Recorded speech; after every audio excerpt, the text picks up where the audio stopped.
the Don and Mike Show. And now let's welcome in the girls from the Bunny Ranch. We're in competition. I'm going to see how many Ladies, hold on. freebies I can do. There's one guy in this room, I think, that probably would take advantage of that. Let's go. Yeah, go ahead, girls. You can start in on Wendell. Wendell, why don't you go stand by the wall? I'd like to see how far they'll go with this. She is pulling down Wendell's pants. Wendell, have her stop that. Stop it, Wendell. The Don and Mike Show. Don Geronimo and Mike O'Mara Show. Don Geronimo and Mike O'Mara Show. Hi. Welcome to our show. Son of a beach. Hello, everybody. You got the Don and Mike Show. Coming to you live, 4 hours every weekday, from the studios of WJFK, Washington, D.C., broadcasting nationwide and coast to coast. You can call Don and Mike anytime for free at 877-365-3636. That's right. But turn your radio down. What? No who what you do call. Oh, really? Don't call to play the name game. What? No calls to rate women. Oh, really? Don't ask when they're coming to your town. What? And don't call telling jokes. What? The Don and Mike Show. In the nightclub, I would press the pot whenever The Don and Mike Show. I please. You can get it. What? Move to your left. Oh, really? Move to your right. The Don and Mike Show. The best thing you're gonna find. What? Get into it. The Don and Mike Show. You can call Don and Mike anytime, toll free at 1-877-365-3636. That's 1-877-365-3636. They're ready to believe you. Everybody loves Don and Mike. It's the Don and Mike Show, and they'll say what they wish. Where else would you rather be than right here, right now?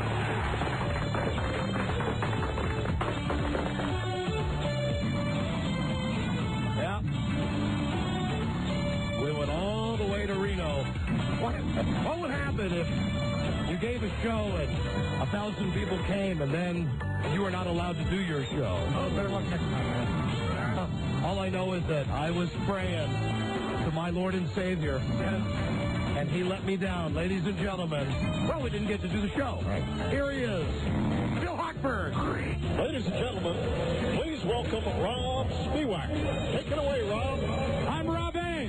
Rob Spiewak from the Don and Mike Show on WJFK, and I want to know, are you ready to help our team do a big win over the Giants today? What do you say, fans? Rob Spiewak. What do you say, fans? Hi, Rob. You know, Phil didn't let me down. He called me this morning and offered up this helpful piece of etiquette.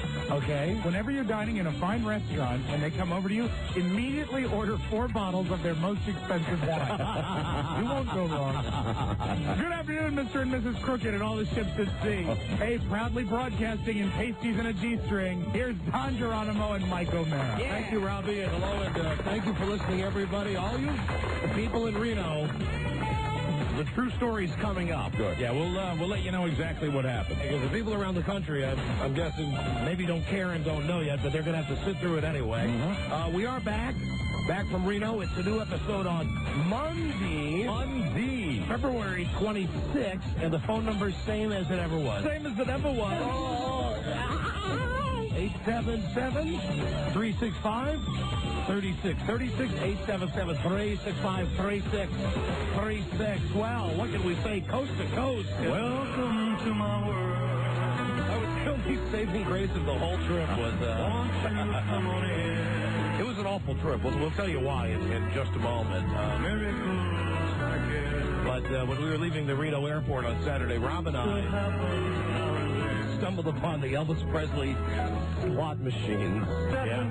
I took a different flight. I saw those machines. I thought of you boys. Well, at one point, Rob was screaming, F you, Elvis. Well, because, we were losing money. And it's built with you in mind. Built with you in mind. Built with you in mind. Okay, hello. Thank you for listening, blah, blah, blah. Let's get right to what's going on. Yeah, when we left you last, everyone was under the impression that we were headed up to Lake Tahoe, Harrah's of Lake Tahoe, for the big Las Vegas-style show. And, of course, anyone from that area, and especially the people that were there, know that that show did not take place on Friday night. Now, we would first like to apologize to the people who were there. And second, we want to say that despite what you will read in the newspaper where the headline says, fans turned away as shock jocks cancel stage show, that ain't what happened. No, that is not what happened at all. And we want to clear things up right now, especially for those 1,000 people that, some of them waited overnight. Some of them were there all day long waiting to see this show. And we were as surprised as the next guy when we got off the air. And immediately we're told, after we had been told by the representative of Harrah's that the show was going to go on as scheduled, we were told that we were going to have a conference call with the general manager up at Harrah's Lake Tahoe. Now, we're going to get into all the details. Trust me, you're going to hear every bit of this story. But in a nutshell, we had the guy on the show. We're going to play the tape. We had the guy on the show on Friday, the representative from Harrah's, saying, after a lot of debate about what we were going to do, saying, go ahead and do the show. You're going to be able to do the show the way that you want to do it. As a matter of fact, why don't we start with that tape? It's a good place to start. That's a good place to start. Yeah, because I think, that's the last we really said, other than promoting the fact that we were going to be up there, and we're looking forward to seeing everybody up at Harrah's. The last thing that we discussed was when we had, I guess the guy's name was Barry in from Harrah's. Yeah, Barry. All right. Here's a replay of Friday's show. Well, Barry, hopefully you're in here to give us the word on our compromise proposal. There's no compromise. We want you guys to do your great show, so we're going to let you do your great show. Okay. The same show you typically do, the same disclaimers you guys always make. Okay. When you go, do your normal show anywhere, you guys make disclaimers when you're up there. We're going to do the same show. The one part is, and it's pretty much universal anywhere in America, you can't be bottomless. Okay. You can't be, Thank you. Great. Thank you, Barry. Thank you. You've come through. Thank you, Barry. Thank you. All right, we'll be there doing our show, and it can be topless. Now we have to get ourselves the pasties and the G-strings. We got to do them. Oh, no. Hold on. What? But let me just make sure. Can the girls be topless?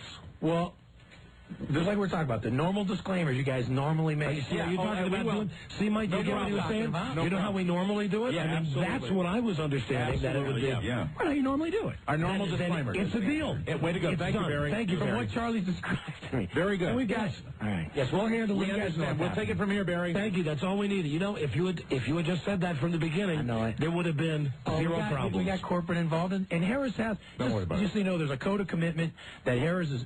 There's a big difference between a brothel and a gambling house. Really? Explain the difference to me. Now, is it about 2 inches? All right, get out of here, Barry. Thank you, Barry. Listen, the show goes on tonight at Harrah's. We'll take that. We'll do it. You know what? Everything's fine. What he was saying is, I think everything's we fine. work under the same loose set of rules that we always work under. Absolutely. It just means no cooter. Right. Okay, now.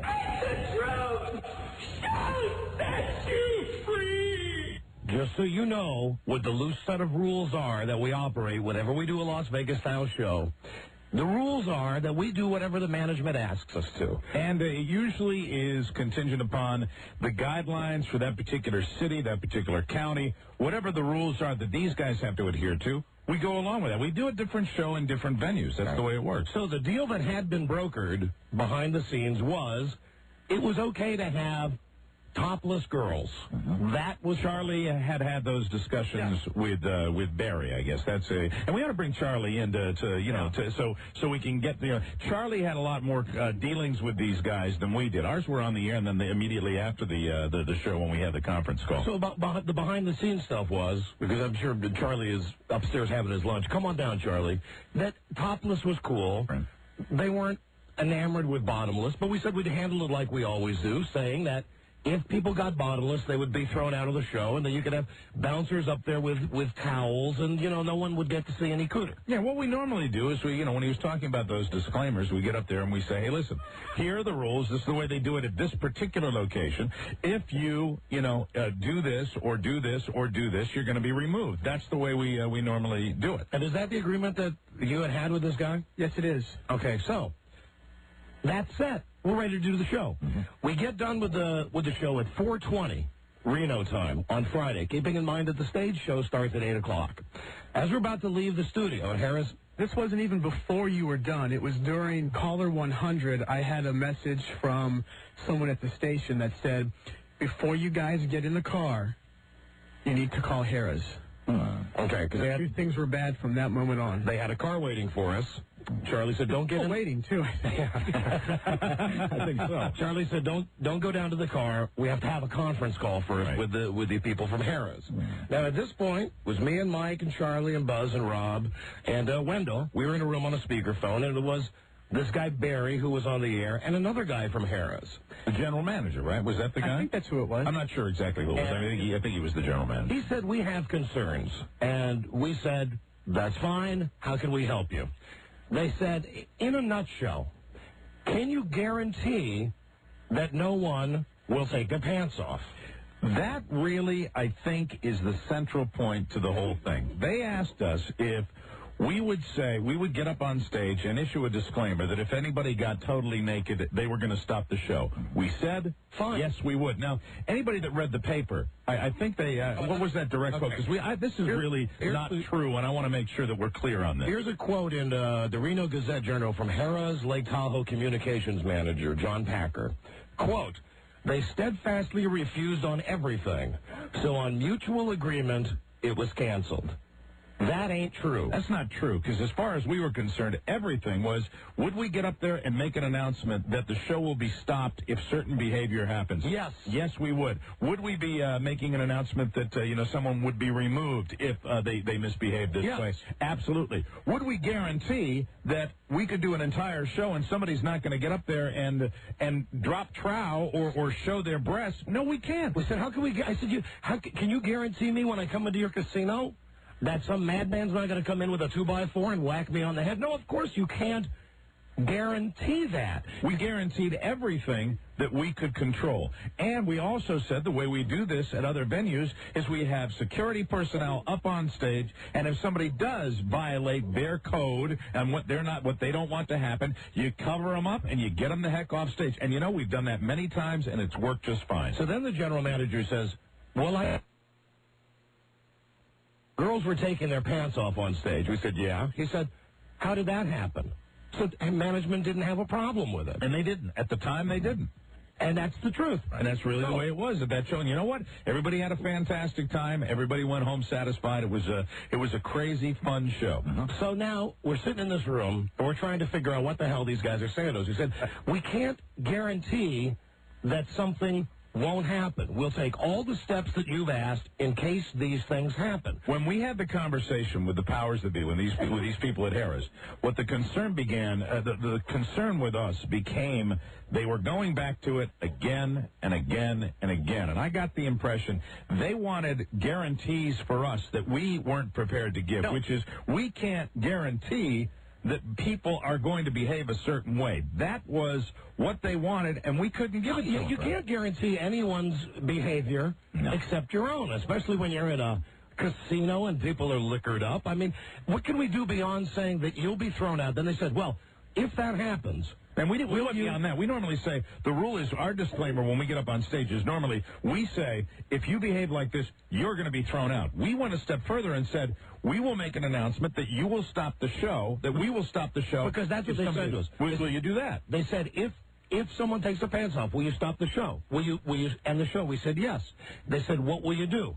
We said, we'll say the show's over and we'll walk off stage. They seem to want more than that, right? I mean, they seem to want us to do more than that.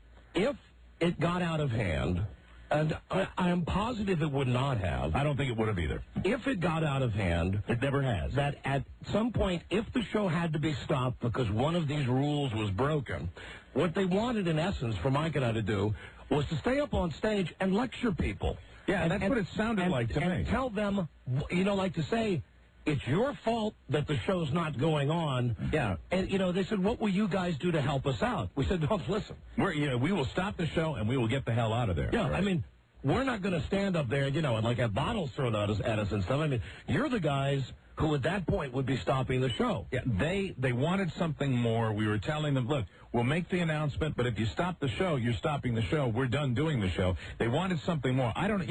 I defy anybody that does this for a living up on a stage to explain to me how you react to a situation like that seriously without having to maybe duck if somebody's getting upset. And you can't guarantee what people will do. So then the option was thrown out, well, maybe we'll still just go up and just, do what we had said 4 hours earlier, that maybe we'd sign autographs. Then again it comes up, well, can you guarantee that people won't be upset that you're doing that?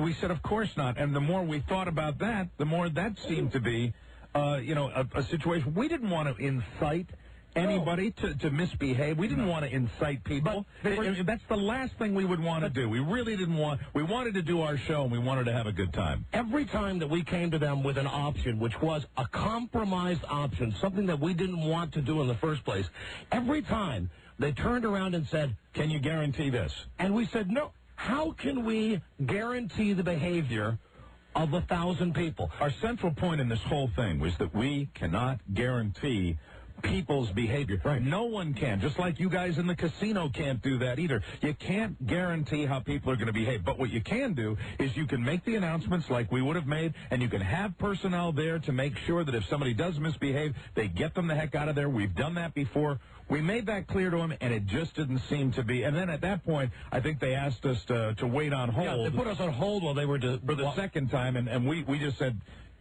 this really isn't going to work. And we asked Charlie to, finish the conversation. And that's where you had your last conversation with them, Charlie. And I don't know what took place during that conversation. After they got back on the phone, I said that you've created an environment for Don and Mike where they don't feel they can do an entertaining show. That was the truth. Mm-hmm. So we're just going to have to not come. Mm-hmm. And that was it. He said, okay. Just keep in mind, every option that we gave them, at every point we said, if we do the show as you asked, oh, yes, we'll do it. We'll make the announcement that girls can't take their pants off, okay? Will you do that? Yes. Can you guarantee no one will do that? Well, no. Nobody can. I mean, nobody can with any show that involves audience participation. If you come up and we have to cancel the show, will you guys stay on stage and lecture people?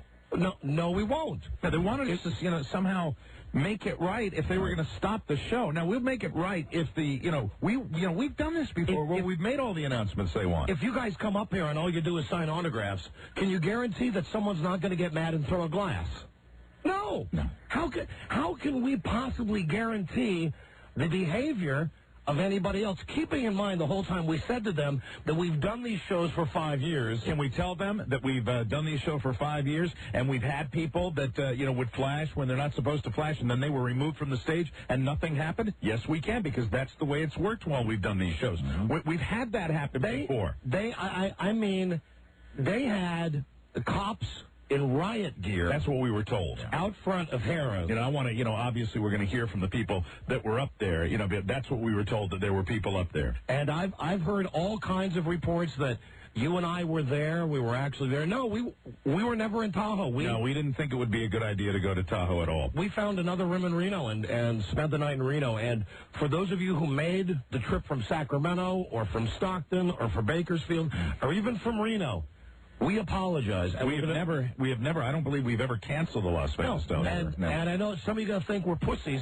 We're not pussies. We tried every possible way. We did everything within reason to make this show happen on some level. Yeah, we went along with everything that they wanted us to do. That's why I want to get it right when you have that quote out of the paper, what they said at the very first part. They steadfastly refused on everything. That is untrue. So on mutual agreement, it was canceled. Actually, the opposite is true. We actually said we'd make any announcement they would want. We'd normally make an announcement that says you're going to be asked to leave. You'll be thrown out of the building if you misbehave. We went further than that, further than we normally go. We said we would make an announcement where we would stop the show if somebody misbehaved. We didn't want to do that, but when they say we refused on everything steadfastly, that's not true. And the bottom line in all of this is every time that we came to them with a compromised option, it was always, can you guarantee? It always went back to that. Yeah, and we finally said, no, how can we guarantee how people are going to act? All we can tell you is we've done these shows for 5 years. We've never had anybody arrested. We've never had violence. There's never been the need for cops and riot gear. We flew all the way out to Reno to do the show out there at Cape Play, but primarily we were a live show. We were as excited about doing this show as any Las Vegas style show we've ever done. We were absolutely jacked to do this. Sure. But as Charlie said, and what you said to the people after we left the conversation, it gets to a point where the environment, where the attitude of management at the venue becomes so negative that we don't feel we have the support to do what we do, and that's what it was. Every time we came to these guys and we would bend over and say, okay, we'll do it this way, we'll do it this way, it would always be, but what if it does happen? Right. And we said, if it happens, we'll take any one of the 25,000 steps that you've offered, and it always came back to, we need your guarantee. Yeah, they wanted us to be personally liable for the behavior of individuals that come to the show. Let me tell you something. No. The day that happens, it just put the dumb sticker on our foreheads, because that'll never happen. I mean, they were, saying something. They're concerned about the other patrons in the casino and what happens if the people spill out. Listen. And that's not our concern. You're running a gaming establishment. You're selling liquor. You've got security. We had both stayed in the property in Reno where they have a show. I think I've got this right, erotica2000.com, which is a topless review, which is a show that features nudity. We discussed this with Barry on the air. We thought that as far as, and it should be made really, really clear, and I don't know if we say this enough, the nudity or partial nudity, or flashing, or whatever that goes on in our show. It ain't nothing like Erotica 2000, where you had comedy. You got at this show that they had at their club in Reno. You got topless girls being felt up by guys on stage, guys running their hands up the women's thighs. I didn't see a feel up, but I think they come darn close to it. They had actually I stopped in the lobby and was looking at the little video monitor, and they kind of pixelate all that. But I mean, this show is called Erotica 2000. It's erotica. So and we went through every possible scenario with these people. Trust me, we did. We didn't fly 3,000 miles to go out there and not do a show. No, and we are tremendously apologetic, not because we canceled this show. We are apologetic that the show had to be canceled. We did not cancel the show. Right. We gave them 3, 4, 5 different options of ways that this situation could be handled. Right. And every time it came back to, can you guarantee no one will take their pants off? No. Can you guarantee that you'll come back out and you will yell at people if we cancel the show? No. Can you guarantee that if you come up and do a meet and greet, that people won't be mad by that? No. It was an environment where we really didn't feel we had any options. And we really didn't have any options. And I'll tell you, it's important for everybody to know that we wanted to do this show just about as badly as we've ever wanted to do any stage. Oh, listen, and that way we were idiots, because we were excited because, it was being on stage at Lake Tahoe. Absolutely. We thought it would be fantastic. And we were absolutely blindsided by all of this stuff. We had no idea it was going to ever be a problem. And you know what? I can say this with all sureness, that if we had done that show, it would have been fine. It would have been fun. People would have been satisfied. Nothing would have happened. And there would have been a lot of happy people that would have left the show. And, we don't have that kind of a crowd. They come up to see a bunch of audience participation. That's what the show is all about. Is there sometimes partial nudity? Of course there is. But you know that going in, and we had already compromised on that, and we had already agreed that if cooter was shown, if the bottom genitalia was shown, those people would be kicked out, and frankly, we'd stop the show. We compromised ourselves at that point. We hated the idea of doing that. We really think that when somebody doesn't go along with the announcements, that it's their responsibility. It's not ours. It's not the venues, and they get thrown out, and that's what it is. And then Charlie bought what? I mean, somebody went out and bought 500 G-strings. Lots of pasties and G-strings. I mean, for this show, because we were trying to compromise there. Right? They would not bend one inch. It wasn't that they wouldn't bend. What they wanted was what we couldn't give them. What they wanted was our guarantee that people wouldn't behave a certain way on stage. We will never guarantee that. We cannot guarantee that. It's impossible for anybody with audience participation to guarantee that something's not going to happen. That's like saying to Willie Nelson, hey, Willie, who happened to also be there on Friday night. Hey, Willie, can you guarantee that someone in the audience isn't going to start a fight tonight? Right. Because they can't hear you singing? Can you guarantee that some redneck is not going to get mad at some other redneck for looking at his wife and push him? Right. Well, no, of course. You wouldn't ask Willie Nelson to guarantee the behavior of others.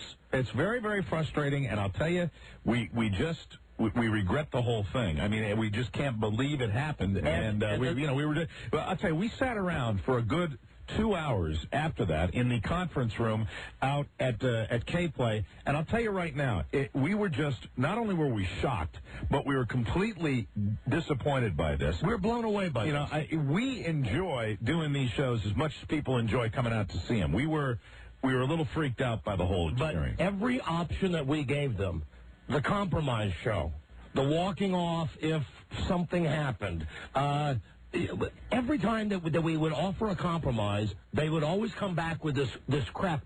Can you guarantee? And when it went to read in the paper the next day that we steadfastly refused on every point, I don't know where that came from. I don't know who said that, but it's not true. You know, and you read the headline that says fans turned away as shock jocks cancel stage show. We never canceled the show.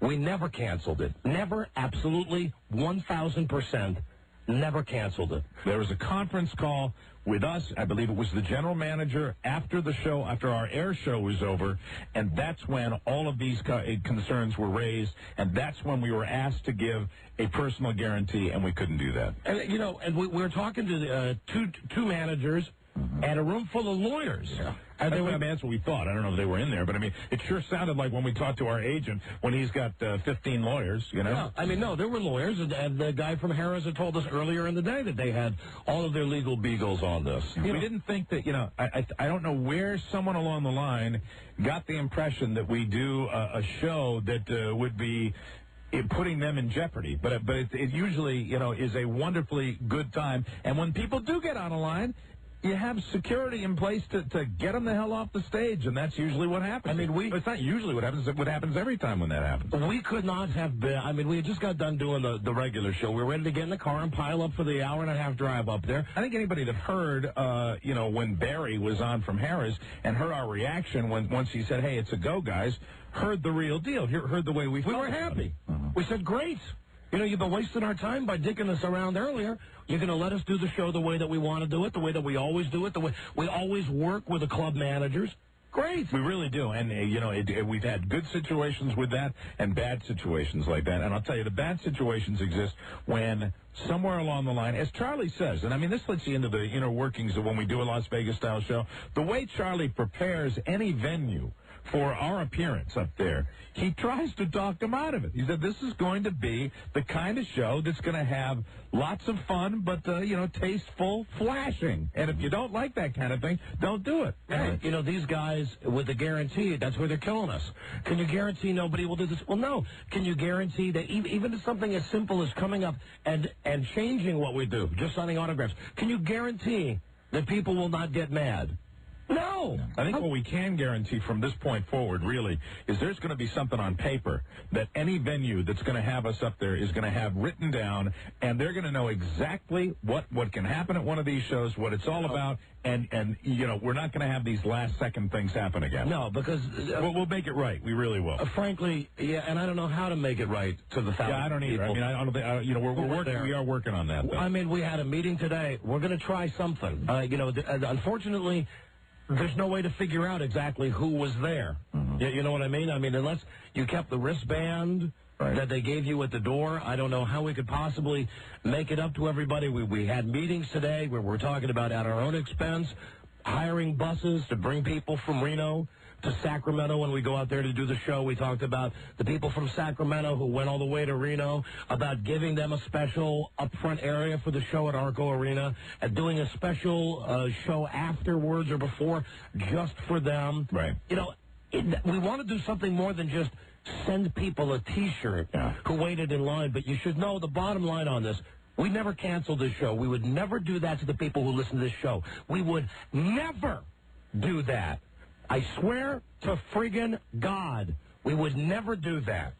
We would never F you people like that. And we're very, very sorry that the whole thing happened. And I just wish that the people at Harrah's would be upfront and not try to pawn this off on us. Well, when you read that quote in the paper, and that's the important thing, that we steadfastly refused on everything, that is not true. And really, I think hopefully you understand the whole situation. Here's one more part. I want to read you another quote from John Packer. This is in the Reno Gazette-Journal. Part of it had to do with the extent to which there was a sexual part of it and what they could guarantee. Could they guarantee it wouldn't get so out of hand that it might compromise the safety of our guests? They couldn't or wouldn't. You can't do any show as a performer and make that guarantee. This was the argument we had with these douchebags. Right. How can you possibly... Have we done shows for 5 years where no one's safety, where there's never been a dangerous element, where safety hasn't been... We've done shows for 5 years. Nothing has ever happened. Listen, that's the guarantee we can give you. Could they guarantee it wouldn't get so out of hand it might compromise the safety of our guests? They couldn't. Or they wouldn't. Well, I ask you, Harris. And that's not the really way, if I remember the conversation correctly, that's not the way it was put to. No, of course it was. And I ask you, Harris, how do you guarantee the safety of your patrons when they enter your casino? Right. How does McDonald's guarantee the safety of someone when they walk into a restaurant? You can't. You can't guarantee it. I mean, are the odds overwhelming that something would never happen? Of course they are. I mean, you would never have something happen. The odds are just huge. So those are two gigantic discrepancies in this article in the newspaper that they steadfastly refused on everything. So on mutual agreement, it was canceled. Anybody reading that article would make it sound as though we got off the air and canceled the show. And that's not true. We got off the air ready to get in a limo and go up to Lake Tahoe and do a show. And we had a conference call where we asked to guarantee something we didn't feel we could guarantee. And that is when, we pulled the plug. But even at that point, no. There was a good 2 hours after that we were still sitting around. Oh, yeah, we stayed for 2 hours thinking about how, what's the best thing to do here. Yeah, how can we work this out? And at this point, lawyers are getting involved. Right. And saying, hey, they've got a big legal team. They've got police and riot gear up there. Right. It's awful. It's just awful. We were amazed. We really were in a state of shock after this conversation we had as soon as we got off the air. We sat around in shock for about 2 hours. Shortly after 6 p.m. Friday, Packer confirmed the show's cancellation, saying, and this is the only true part in this article, Harrah's management was concerned it would get out of hand and leave patrons at risk. They were concerned. Yes, that's the truth. That's the truth. Mm-hmm. That is the truth. That's why. That's why we had the conversation after the fact. That's why they canceled the show. Because they were concerned it would get out of hand and leave patrons at risk. Like they would have felt better if Mike and I said, hey, yeah, absolutely, we can guarantee nothing will happen. I don't get that. We made We're two disc jockeys. What does our guarantee mean for 1,000 people who are there under their own free will? We have done shows for 5 years and nothing has ever happened. We make every announcement that we are asked to make. But when you talk about behaviors of individuals... Yeah, there are limitations to what we can guarantee. We can't guarantee that. And the way it was phrased to us, we didn't want to make that guarantee. No, but I don't think anybody could. How could you? You'd have to be Superman to guarantee that. I mean, really. Yeah, even then. You would have to be Superman to be able to guarantee that nothing bad would happen. Because Thank you for bringing Superman into this conversation. Superman could fly around fast. You always manage to bring a comic book character into the discussion. Well, there's nothing Superman can't do. But listen, not even Superman, I don't think, could get us out of this thing with these nimwits. Yeah. That they never approached this with us after we got off the air from the standpoint of what can we do to make this show happen. They approached it from the standpoint of what can we do to make sure the show doesn't happen. We want to put you guys in a situation where there's no way that you can get out of it. Right. That's the feeling we had. Like when they said was, can you guarantee this won't happen? No! Charlie, any holes you want to fill in here? Because, I think we've covered it. That's it. Yeah. That's really the way it went. And, Charlie spoke to, there's an atmosphere when you do these things. And, we like to go into any show with a cooperative effort with the venue. And we didn't feel that there was any kind of cooperative feeling from it. It's about attitude. It's about tone. It's about all that stuff. And that, when you get that on top of this guarantee issue, that wasn't existing at all, and so, it just didn't work out. It's unfortunate it didn't. It didn't happen. And the people from K-Play, the people at the radio station... We haven't mentioned the positives and how incredibly supportive the people at K-Play were. The people from K-Play came in and said, F them. Mm-hmm. No show. That they're asking things that can't happen. Yeah, and we want to thank... everybody from K-Play for being as supportive during a very, very difficult time, because we have never canceled a Las Vegas-style show, and they were very supportive. I'd like to repeat, we didn't cancel the show. Right. We did not cancel. Well, you know what? You know, I think we've explained our point. It's all semantics, and I'll tell you right now, the fact is what they said when we steadfastly refused everything, we didn't steadfastly refuse anything. The show didn't happen. And I'll tell you right now, it just, you know, there's never been a show, a Las Vegas-style show that was scheduled that didn't go off, you know, when we were up there 2 hours before we were going to go off. Could they guarantee it wouldn't get so out of hand that it might compromise the safety of our guests? They couldn't. Or they wouldn't. I ask you, Harris, you tell me any other act, and I mean from disc jockeys on stage to professional wrestlers to Three Dog Night, can anybody who's up on a stage guarantee what someone in the crowd will do? You ever see some of the behavior of those boxing matches? You know, when they start throwing chairs in there, you know what I mean? I've seen that before. Yeah, I mean, they were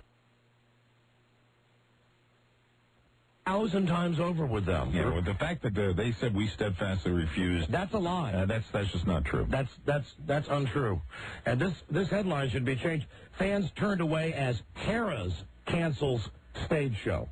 Because we were there, packed, ready to go. Mm-hmm. The itinerary of the entire show was laid out for these guys. We had a meeting with them 20 minutes after the show where they still just insisted on busting balls. Mm-hmm. And so we're sorry. I mean, I don't know what I could say. It's not our fault. You want to be mad at somebody, be mad at Harris. I know some of you are going to be mad at us. So be it. Our hands were tied. That's it. This is the first time it's ever happened. I mean, do you really think we flew out there 3,000 miles, a 12-hour plane ride, so that we could not do the show that we went out there to do? No way. No, we didn't. We didn't. So that's that.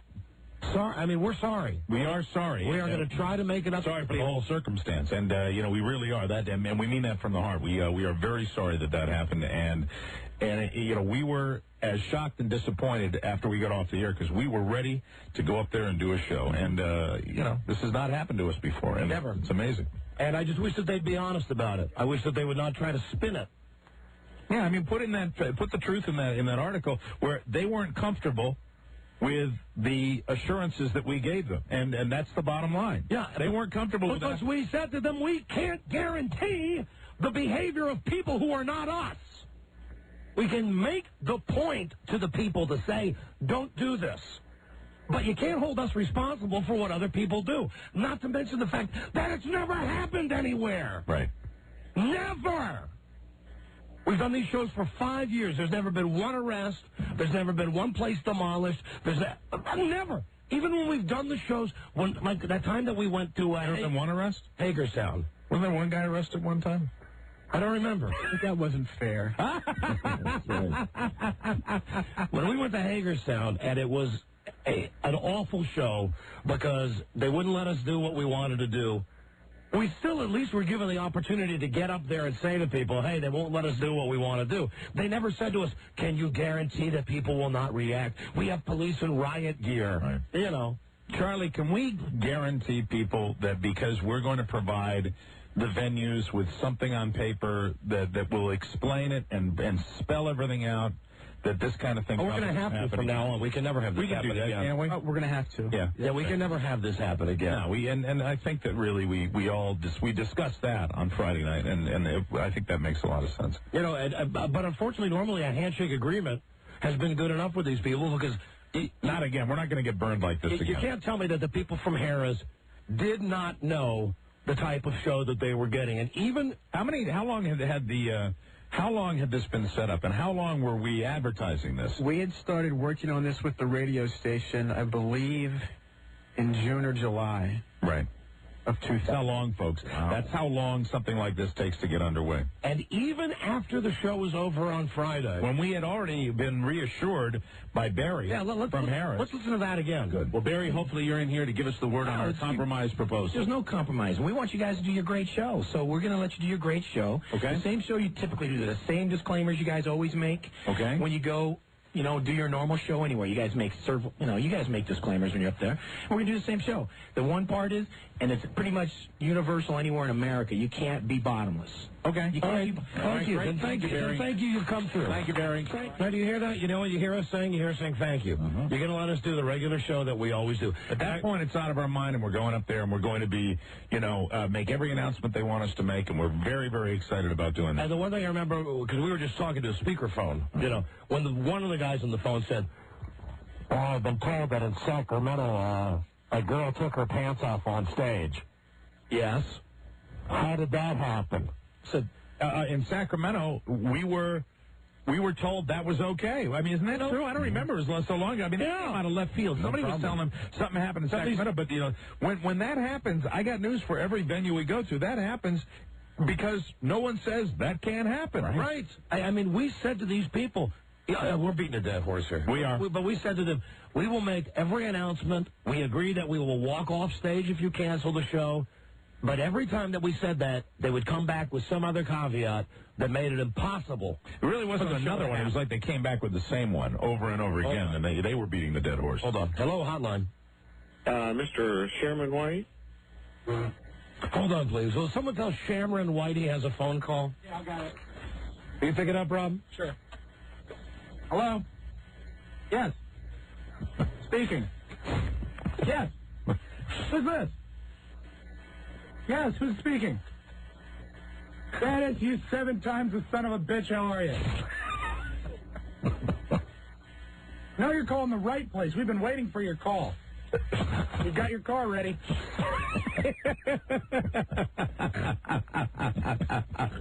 Yo, it's great. You won't believe how great it is. We got flames on the side. You're gonna love it. But we're gonna need cash. All right, hang up on him. Can you hold? God bless you. There you go. Nicely done, Rob. There you go. Nicely done. I just know this. We didn't cancel the show. Right. We apologize. We're going to try to make it up to you. It's never happened to us before. Never happened before. And the stuff in the newspaper, these quotes from this place, untrue. Yeah, untrue. And that's important to point out to everybody. Untrue. I mean, we didn't steadfastly refuse. We said that we would do a lot of things, and we would do a lot of things that we normally don't do. And, Rob, you're right. Rob just put it out. Rob, say it yourself. I don't remember on the speakerphone meeting they never addressed safety. Their concern was licensing.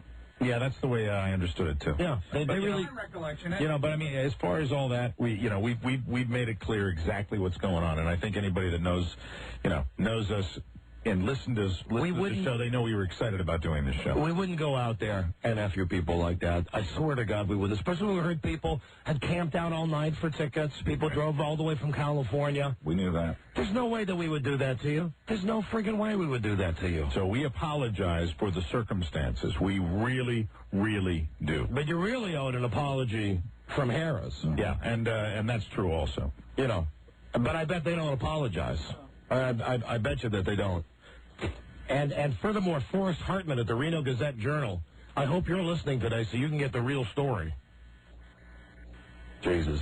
It was just a mess. It was a CF. Yeah, total CF. Of the highest regard. Absolutely. And that's it. And now you know our side of the story and the truth, and I'll tell you right now, it is very, very frustrating. We're still very frustrated with this, and we are working to try to make this right. We're not sure how that can happen, but we're going to try like hell to make it right. We don't know. Right. We don't know how to know who was there. Right. We don't know how if they kept the armbands or the wristbands.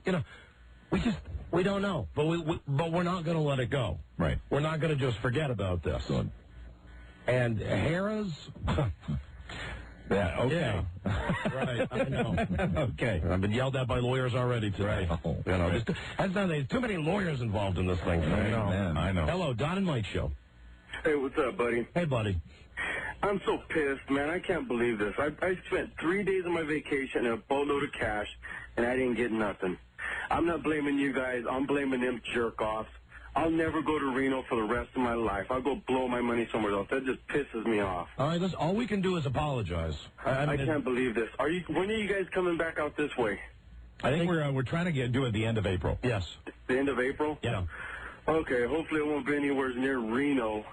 No, I don't. And don't slam Reno. No, please don't slam Reno. These circumstances suck, and but the people. out there, one of the reasons we come out to this part of the world is because we've got so many fans out there. And I drove all the way out from Bakersfield. We love you down there. Listen, the people from Reno...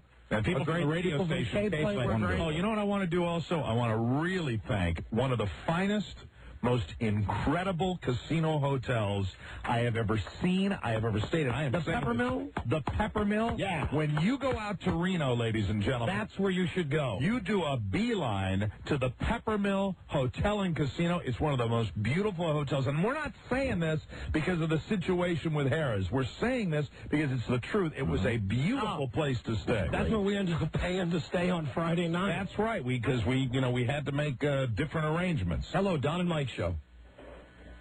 Hi. Yep. Hello, I'm sorry I lost you. Hello, Don and Mike. Yeah, I just wanted to tell Don and Mike about what Harris did with the tickets. Yeah, please tell us. Yeah, because we weren't there and we don't know what happened. Yeah, they offered improv tickets if you took your wristband. Yeah, great value. Yeah, $20, $20 of value. Now, what about this? We heard about police in riot gear. Is that true? I never saw anyone in riot gear, but there sure were a lot of police there. There are a lot of police around. Yeah, a lot of police. No helmets or anything like that, though? Huh.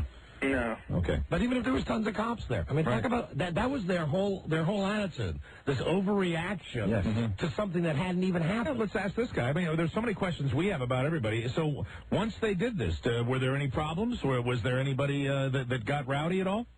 No, I sure wanted to start a riot, though. Who did? I did. Yeah, but you did, but you didn't, right? No, not at all. You know, which is what we had tried to tell these people all along. You know, so we know the people that listen to the show. Yeah, they want to go out and have a good time, and they were probably extremely disappointed. That's about it. Am I right? Well, he's gone. He's gone. Okay. Hello, Don and Mike. Hey, this is Dave in California. Hi, Dave. What's going on? Hey. We were waiting in line for about 3 hours. My brother, since 3 in the morning, waiting for them damn tickets. Had to put up with Donna, the dominatrix of Harrah's. I don't know if you heard about her yet. No, no, we haven't. Oh man, she was. So we had a couple guys with us ready to beat her ass. Oh my!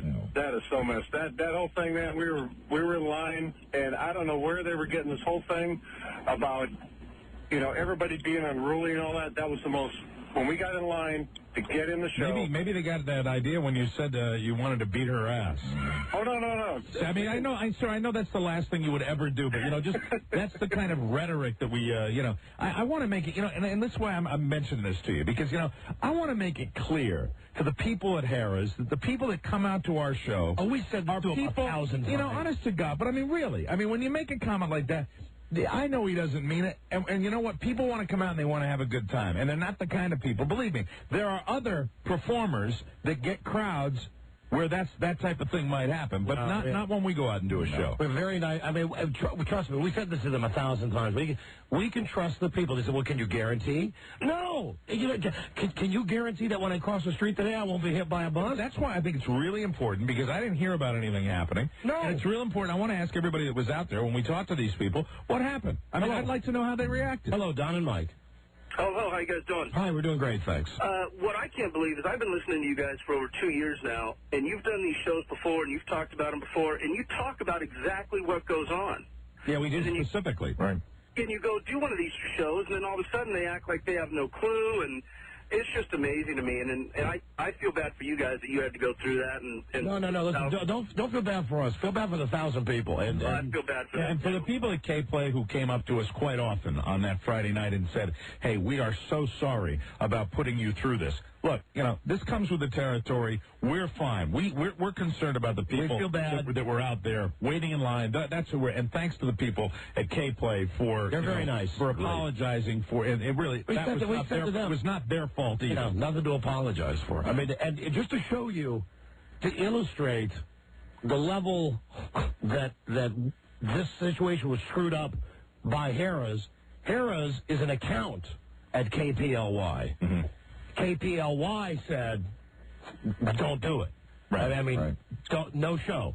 Right. Don't worry everybody about agreed that at the end of the day, this thing was just a CF. They're making it impossible for this to work in any scenario. But I think it's real important, to get the people that were out there. I want to hear exactly what happened when they told you we weren't going to have a show, because they sure were worried. And my point is that a radio station massages its clients. Oh, yeah. And 99.9999999% of the time, they're gonna be all over us. Yeah, and the people from K-Play unanimously, they were very supportive. They said, "Wow, this is an awful situation." Yeah, they recognize that, and for that we are grateful to them. We're loyal to them. Mostly we're loyal to the people who listen to us every day. And you won't hear us very often saying this about an affiliate, but we've rarely had an affiliate that understood our situation more than they did at K-Play. Hello, Don and Mike.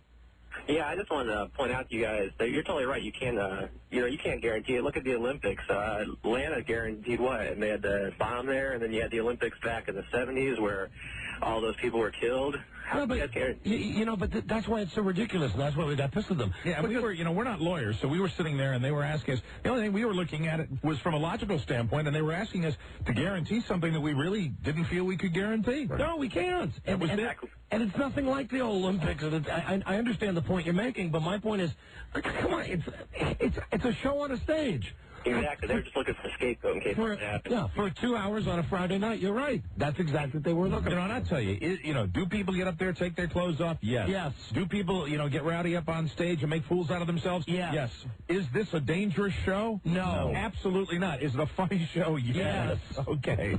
There you go. I mean, this was what we were saying to them on the phone on Friday. Hello, Don and Mike. Hey, what's up? Hey. Hey, I drove from, the Bay Area. And it was just an incredibly long drive. And, but it was worth it. Specifically to go up and see you guys, Just crazy. Yeah, well, we're sorry, man. It's a CF, and we are very sorry the whole thing happened. We really are. Let me tell you what happened after the event. Yeah, I'd like to hear that. Okay, well, I'll give you a little story. We left at 9 p.m. Hey, you know what? Can you please, we haven't played any commercials. Can you hold on a second? Of course I can. Can you please? Thank you very much. No problem. Come back, right back to your call, I promise. Right after this, because we do want to hear from the people who were there to hear exactly what happened. Sure. Okay? We're sorry. We're sorry. And this crap in the newspaper is crap. Hey, you don't have to use that word. Excuse me, Maya. I'm sorry, that's the name of your band. Thank you very much. All right. It's bull ass. Feces. There you go. I'm not kidding. Yeah. They steadfastly refused on everything, so on mutual agreement it was canceled. That's not true! We didn't steadfastly refuse on everything. We steadfastly agreed on everything. We said we'd make, we're beating a dead horse. Could they guarantee that it wouldn't get so out of hand that it might compromise the safety of our guests? They couldn't or they wouldn't. Okay, you tell me, how would you do it? Harris, if the situation was reversed, how would you do it? How would you guarantee it? You can't. Damn. Two-faced. Just two-faced. Peppermill rocks. It does. No, and really, it rocks. It's a great place. Wonderful people. They have a fantastic operation. Jesus. I want to thank Kyle, I believe. Was that the guy's name? It was Kyle. Kyle out at the Peppermill. Kyle the bald man. Yeah, fantastic guy. He's the manager there. Great. Absolutely. I don't think he's the manager. He's a guest service. He should be the manager, Mike. He should be promoted to the general manager. He should be. They should make him owner of the Peppermill. Okay, we'll be right back. Number 1, Arbitron rated, the Don and Mike Show. Well, Barry, hopefully you're in here to give us the word on our compromise proposal. There's no compromise. We want you guys to do your great show, so we're going to let you do your great show. Okay. The same show you typically do, the same disclaimers you guys always make. Okay. When you go, do your normal show anywhere. You guys make disclaimers when you're up there.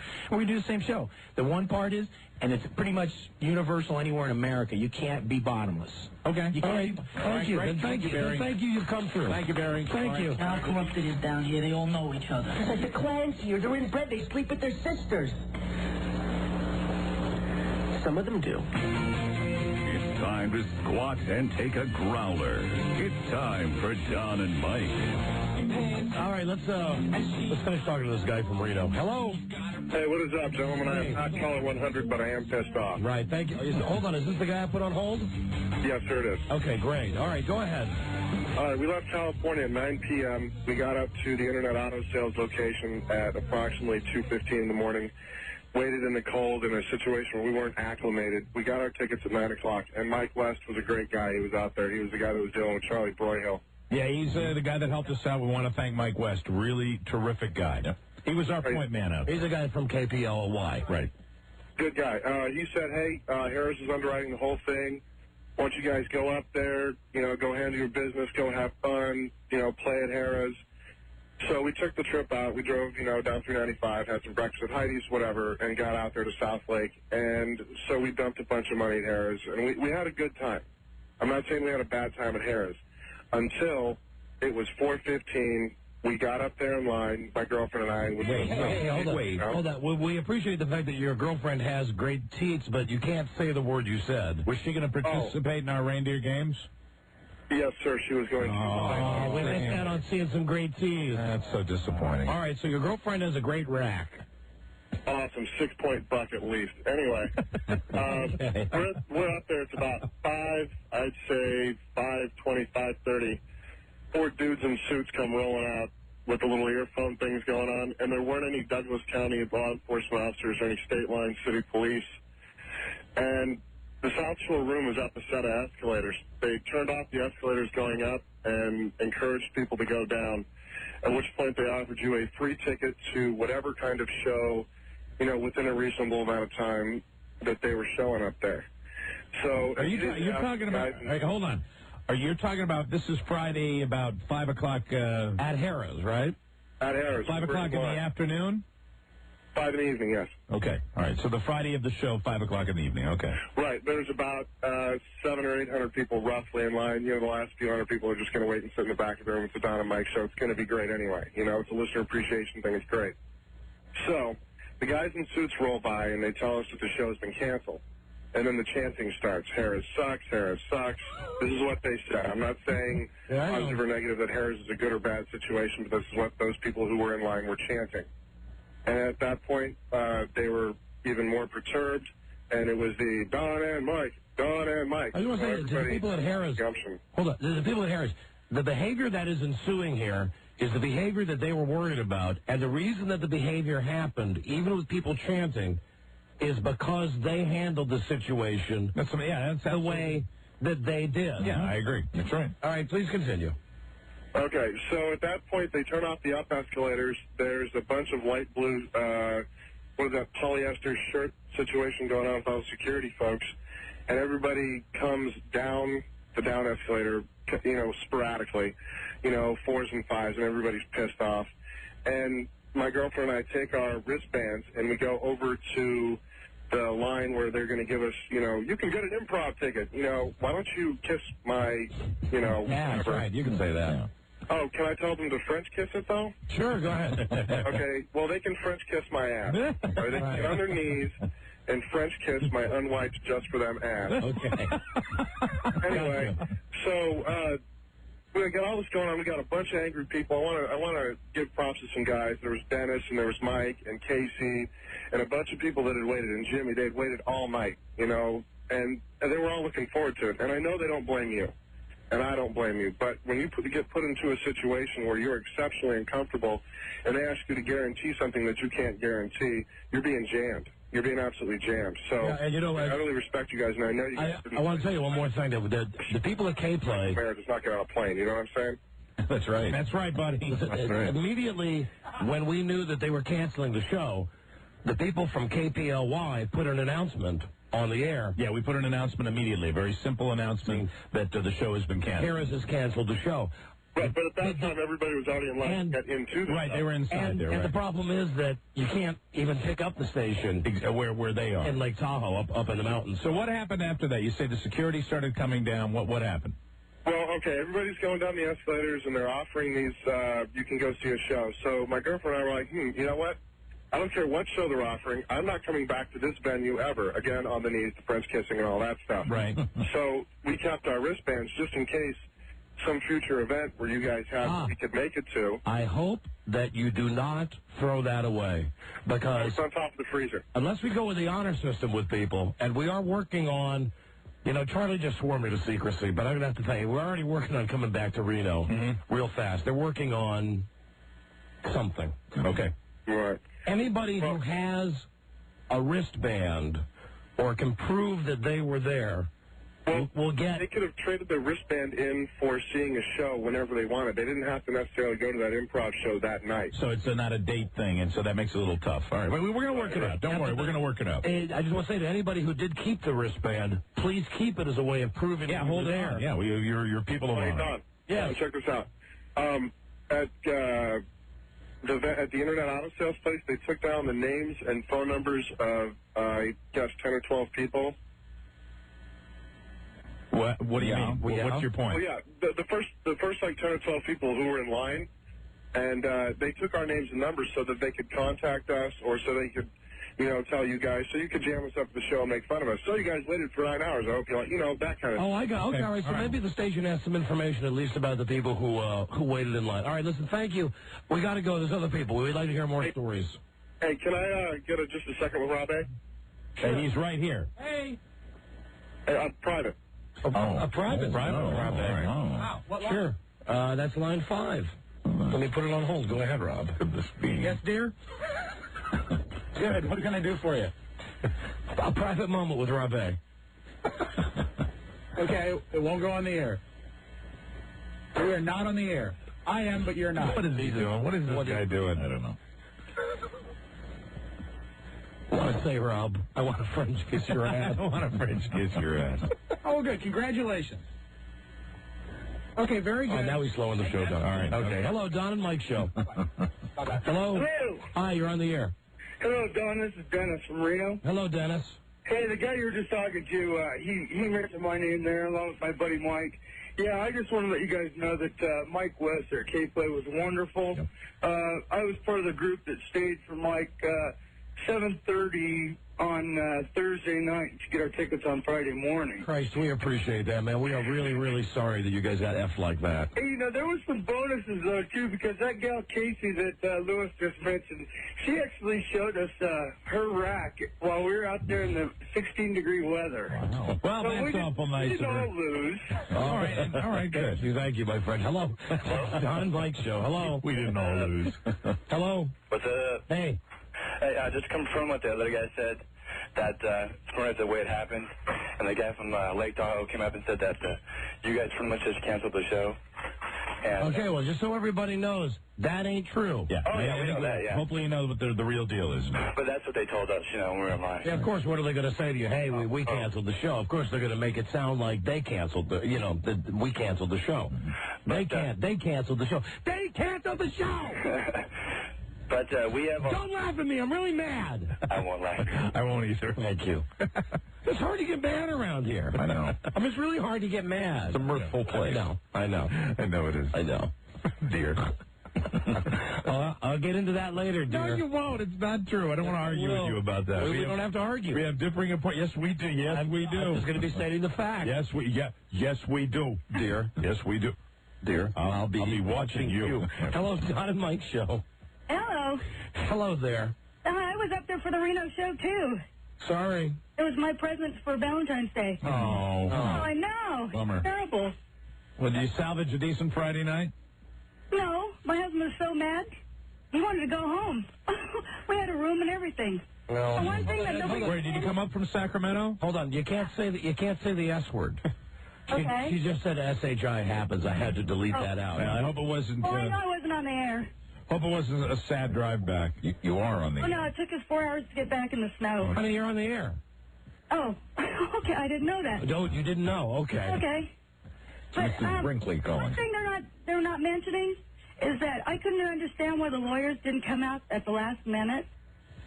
Why they did that. What? Just do the math. If everybody went up there to the 7 people and they all spent $200, that's $200,000 bringing in Nevada. Hold on. Run that by me one more time. Buzz, do you follow this? She's talking about the money people spent on hotels, on food, on entertainment, on gasoline in the state of Nevada who came from elsewhere. Right. What's the state of Nevada have to do? Some people came from California. The communities in Nevada that have the gas stations, restaurants, and hotels benefit from that money. That's her point. I mean, there's nothing we can do about that. I think I understood. Buzz, even after you explain it, I think I understood it right at the very beginning. Good. All right. We're sorry. But my husband loves you. His name's Howard Tyre. He listens to you all the time, and I hope you come to Arco Arena, even though you probably won't go to that one. We got rid of the wristbands, and I was kind of upset with they comped us a free show, and the next show was at 10:30. My husband wanted to go. He wanted to actually go home. And then they wouldn't even give you a free drink unless you went to the show. Well. So we gave the tickets to our babysitter when he came back into town. And we're just going to boycott Harris. That's the wise thing to do. Thank you. Thank you very much, Mrs. Tyre. Hello, Don and Mike show. I hope it's not a ball tire. Hello, Don and Mike. Hello. Hi. I wanted to tell you guys that the guy that French kissed the butthole, his name's Lewis, and he came and stayed the night with us, and I just hope that you guys realize that they have Wait, hold on. all of us. Hold on a second. Okay. He spent the night with you. All of us, yeah. Can you explain, who are you? Who are you? My name is Michelle, Shelley, Gabby. They called me all kinds of names. And who are you with? I was with the group of 5 people that were there from 10 o'clock in the afternoon. Actually, they were there at 7. I think she means that they spent the evening in line together, not like they had a commune. Oh, all right. Can I just, with all, because I know you people were very patient, but can I ask all the storytellers to just give us enough information so we know where you were and who you are? Because we thought when you said you were spending the night, we thought you were, Yes, the hot, nasty room. Did you come over the mountain from Sacramento, or are you from Reno? No, from Reno. From Reno, okay. Yeah. Okay. But K-Play has all of our names and our cell phone numbers. Some people get their home phone numbers. All right, well, they've got it. Our tickets, because we wanted to go on stage and see you and meet you and shake your hand. Well, we're gonna. Oh God, I wish you were up on stage. That you're hot. We will. Incredibly sexy for a change. Wearing a mini skirt. I drive a truck. I don't want to have my pants on up on stage, of course, but a skirt would be okay. Don't worry. You don't have your chair. We're coming back. We'll make it good. I mean, why couldn't they give you a show up there? Listen, we're working on it. But they have those big convention rooms, those banquet rooms upstairs. Kind of sworn to secrecy, but we're working on it. Thank you. Thank please you. come and see us again. We will. We promise. Thank you. Thank you. Bye-bye. Bye-bye. Hello, Don and Mike show. Hey, you fat bastard. Hey, son of a bitch. Hey, man, we were one of the sponsors for the show that was going to go on up there. Yeah.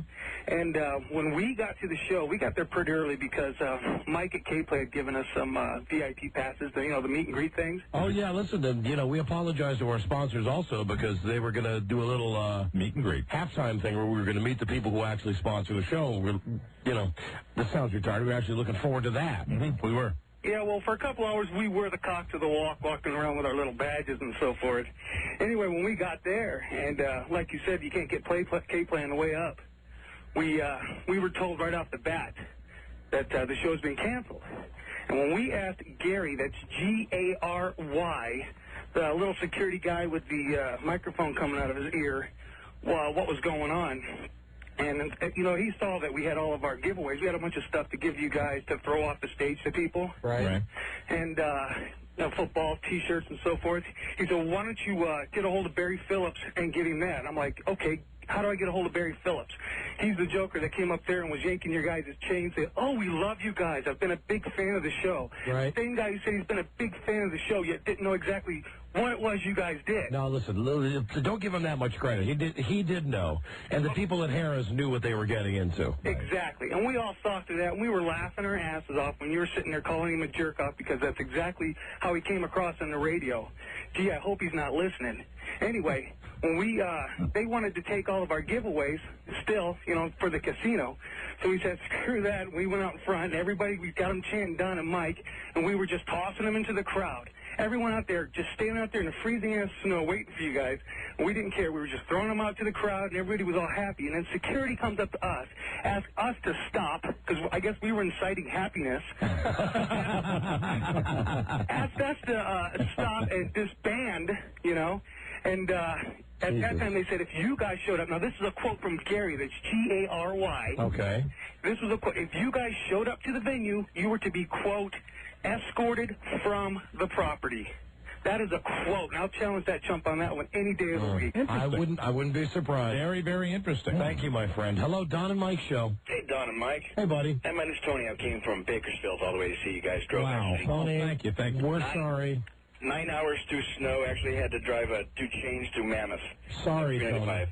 I spoke to a sheriff after everyone was escorted and told to leave the place. I spoke to a sheriff, and he, according to him, said in Davidson County, where Tahoe is, there is a no nudity law whatsoever, and that if there was nudity at the show, Harris would be subjected to a $10,000 fine. Well, listen, I got news for you. Even if that's true, Harris was going to make more than $10,000 with people buying and drinks. Also, we had covered earlier in the day, we had said we would do the show with pasties, too. I agree. And then they came around on that. They came to us and said, do your usual show with the right disclaimers. They were just concerned about Bush.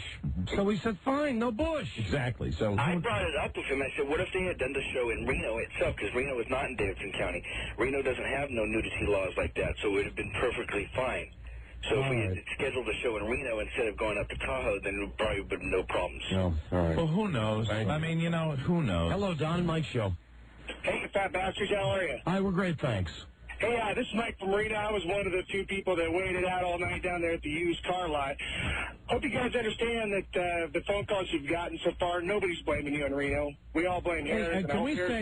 Hold on. Can we say thank you to those folks? Yes. Yeah. We understand how frustrated you were, and it would be easy, and you know what? We'd understand it if somebody wanted to give us some crap. But it hasn't happened, and, you're good people out there. We're going to make this right. We're going to make this good for the people out there. Know this really from our hearts. We would never... F the people who listen to this show, and especially the people who drive and camped out and waited for tickets. The important people we're talking to are the people that were there. No, we don't blame you in Reno. Everybody blames Harris, and I hope Harris is listening because we're going to boycott him. They're listening. Oh, you bet they're listening today. You know they're listening. Hello, Don and Mike Show. Hey, Don and Mike. Hi. I'm also from Reno and came up to see you guys. Did you know on the marquee in front of Harris when they were mentioning that you were canceled, they'd canceled spelled wrong? How do they spell it? With 1 L. I didn't spell it with a K. I'm pretty sure. Yeah, no. Also, the tickets they gave me when I turned in my wristband, they said we're good towards anything, including the main room. So if people got ones for improv, maybe by that time we got up there a little bit later. We didn't get up there till around 7 o'clock. They told us that we're good in the main room. Well, I spit on the main room. That's why I think of that. Hello, Don and Mike Show. Hey, Don and Mike. I'm from Reno, and I was waiting from 4 a.m. at the car lot, too. We're sorry, man. Hey, that's all right. I don't blame you guys, just like nobody here does. Okay, good story. Thank you. Hello. I'm sorry. At a certain point, we do have to go back to what we do here. Right. Hello, Don and Mike. Yeah, I got some good information for Don and Mike. Yeah, well, you're talking to us. Oh, really? Oh, Jesus. Hello, Don and Mike Show. Yeah, me? Yes, it's you. Hey, another friend of mine, we come from Sacramento, went up there to see that deal, and we went up the night before, and we were all hung over and that, and I stayed at the hotel room, but he went and got the tickets in the morning, and we screwed around all day, lost a bunch of money at Harris, and then we went to see guys that night, and we got personally escorted by 8 sheriff's officers out to the pickup. And I'd just like to say, Officer Del Vecchio, I think he was abused as a child. Take you off Harris property? Yeah, because I told him the place was a dump. And, we're pretty upset about it now.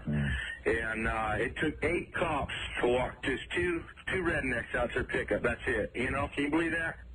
Well, did you do anything to warrant 8 cops walking you to your pickup other than saying a bad thing about the place? Sucks. Well, they told me if you said the F word inside the casino, you can go to jail for that. That's what he told me.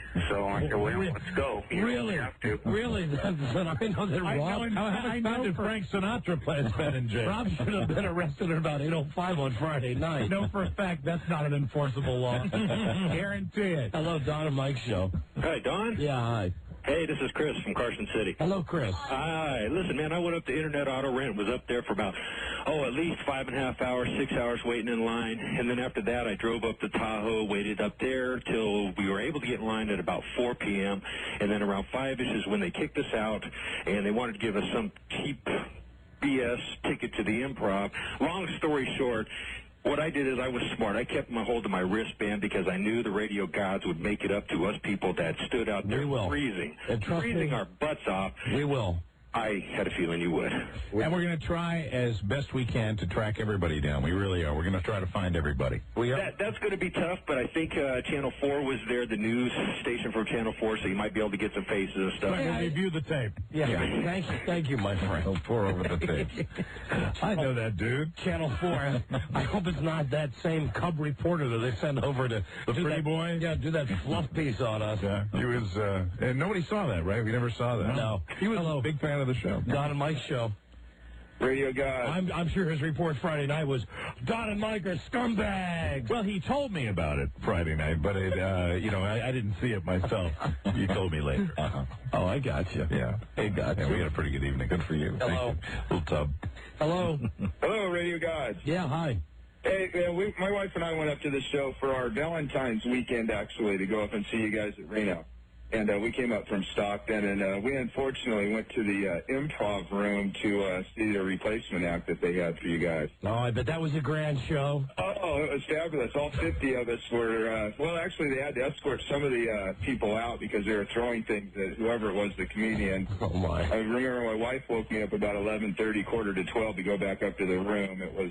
I just like to I can point out to Harris that what people are explaining to us here, the things that they thought were going to happen that did happen would not have happened if they had just had us out there and do the show. Just let us do the show. That's right. Exactly. We've seen you before, and there's never been anything like that, even with the drunkenness or anything. No, people are happy drunk when they see us. Right. Yeah, we're just lucky. I thought for a minute there they were going to send us across the street to see Carrot Top or something. Oh, my God. We had the chance, Mike. We had the chance so close to get one picture with our names and Carrot Top's name right across the street. Damn it. All right, last call. Hello, Don and Mike. Yes, Steve Park won the race today. Bobby Lambotti came in second. Dale Earnhardt Jr. crashed yesterday. Hello, Don and Mike. Lambotti? Hello. Don. Yeah, hi. Hey, I'm Labonte. Lambonte. Yeah. Bobby Labonte, Christina Fonte. Hello. Don. Yeah. I'm calling from D.C., and I was calling because it seems like every time you guys do these shows, because I'm a veteran to these shows around here, that the management waits until the last minute to either stop any type of nudity or actions that you can't even or aren't even going to be responsible for. And I want to tell you something. You're exactly right, and they do it because they think, hey, we're in it this far. We're not going to let people down. It's like they're jacking you for money or something It's like a that. question of foresight, having... really knowing what you're getting into, and believe me, we're going to rectify that situation. I just wanted to say I drove from Fargo to Tahoe to see the show. Listen, we're going to find out for real because we have a Las Vegas-style show scheduled here in D.C. in Fredneck, Maryland, next Tuesday night at a place called Extreme. Very good. We'll find out exactly what the deal is. And if they don't know what's going to happen, we'll make sure. Exhale, excuse me. The name of the place is Exhale. Exhale. Well, if they don't know what's going to happen, right, we're not going to put people through this again. Good. No way. We're really not. Hello, Don and Mike Show. Hey, guys. How you doing today? Know what you're getting. It's a really, really funny, crude show. Yeah, that's exactly what it is. That's the best description of it, totally. Hello, Marty. Yeah, how you doing? Hey. If anything came good from that show being canceled, is like I ended up hooking up with this football player that you guys know. Who's that? Marty. You hooked up with a football player named Marty. Marty. Hello, Don and Mike Show. A football player named Hi, I'm calling Marty. Where we came, actually, me and three of our friends. Hold on. Do you think that guy was saying he had gay sex with a football player named Marty? Maybe he did. I can't think of... There's only one Marty I know in the NFL, and he's coaching the Redskins. Do you think he's saying he had gay sex with Marty Schottenheimer? Well, he said he was a player. I'm sure Marty was a player way back when. Do you think Marty Bass ever played any, college ball? We shook hands with Marty Schottenheimer, both of us, at the Super Bowl party. He's an attractive man, all right. So he technically knows us. Hello? Hello? Yeah, hi, go ahead. Yeah, me and three of my friends came up, and we stood in line. We were actually seventh in line when the guru guys came up and told us very lightly that that the show's canceled, that you guys could not come up to negotiations on the contract, and that we had 30 seconds to evacuate. Yeah, a nice contract, incidentally. It's not my... No, there's no contract. 30 seconds to evacuate? Yeah, and then they didn't even tell anybody in the end of the lines. They didn't even know until we were halfway down the elevator. I tell you, when I made my connection in Denver, I only had 30 seconds to evacuate. I bet you made it happen. I sure did. Honey, we're sorry that you were treated that way. We really apologize. Yeah, well, it wasn't your guys' fault. It was just bad. I mean, not even 5 minutes after we left, they took your guys' names down off the lights. Yeah, of course they did. And they escorted us down and made us turn in our wristbands, so we didn't even get to... Our friends smuggled one of them because they went to the bathroom, so we got that, but... Christ, what a bunch of Nazis. Thank you. Pretty much.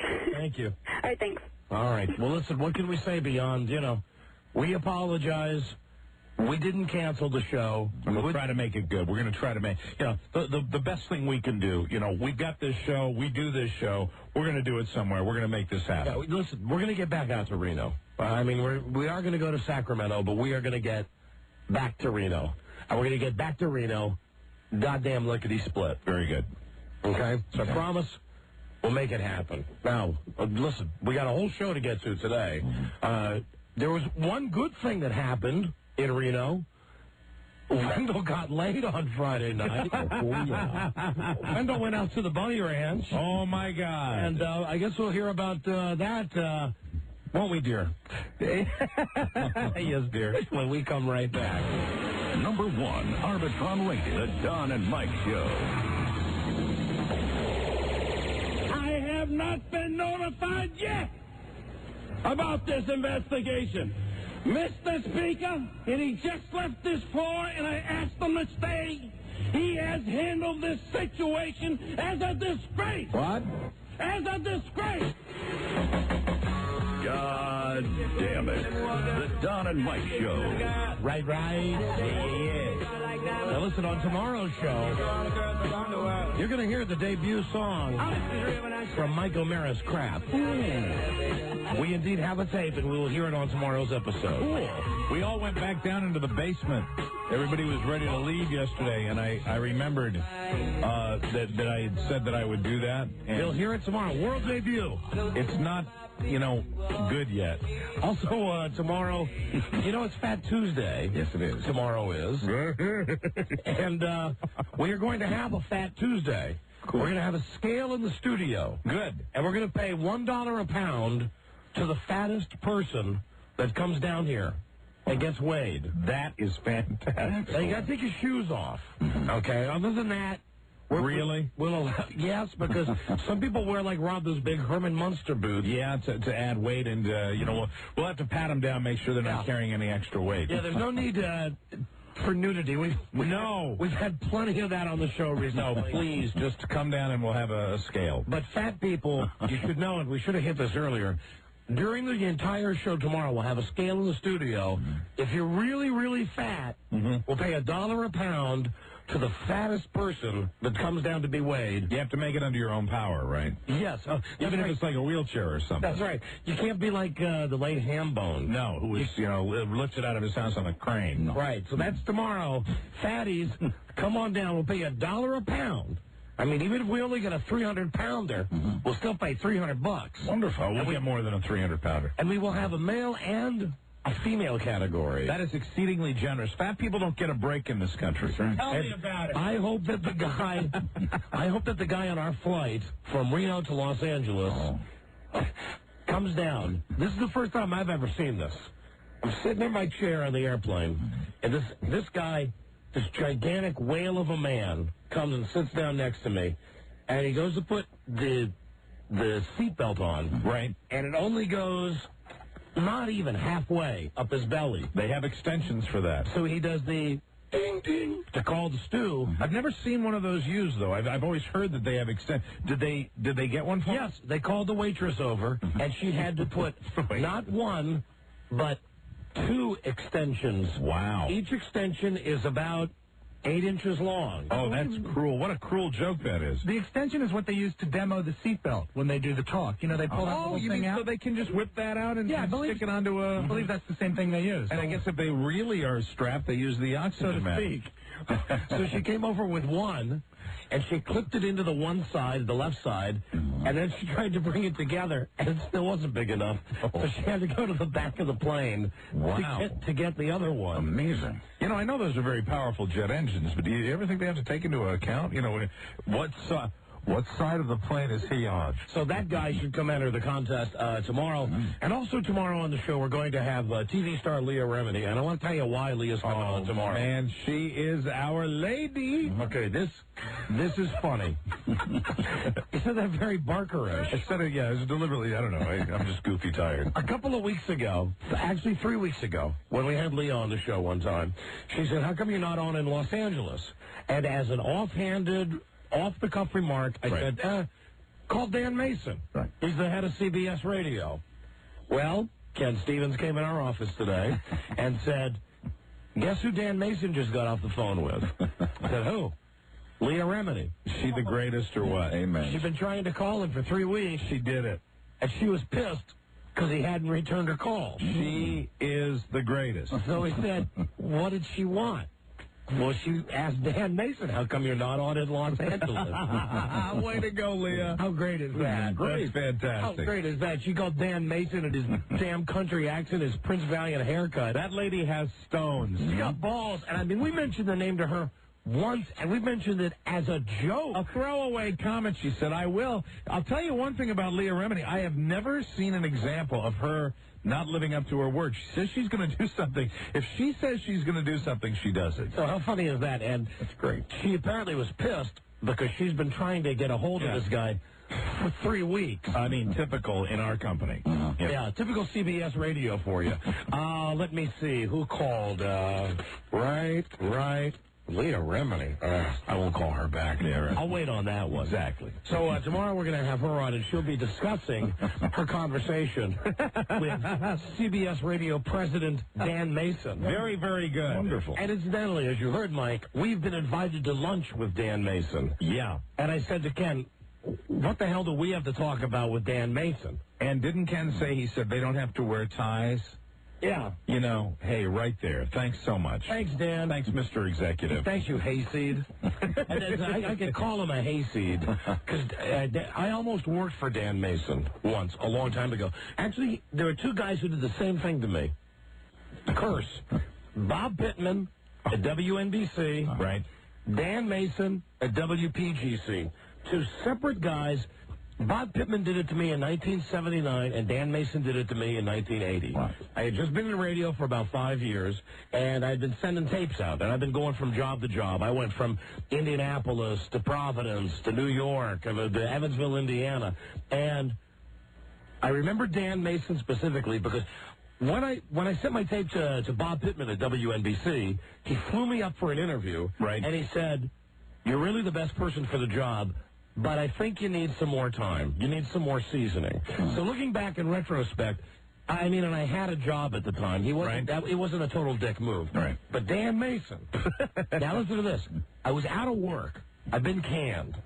I got fired from 99X in New York, and I had no money, and I had no money to pay my rent, and I had no telephone. When I had to call Dan Mason to send him a tape, right? I had to call using my parents, charge it to my parents' phone, right? Because I had no money to make a long-distance phone call. So I sent him a tape, and he says, "Your tape is fantastic. I'm flying you in." Mm-hmm. Boom, I think I'm on Easy Street. Sure. I fly into Washington, D.C. He's the program director of WPGC. I don't have a job. I'm walking on air.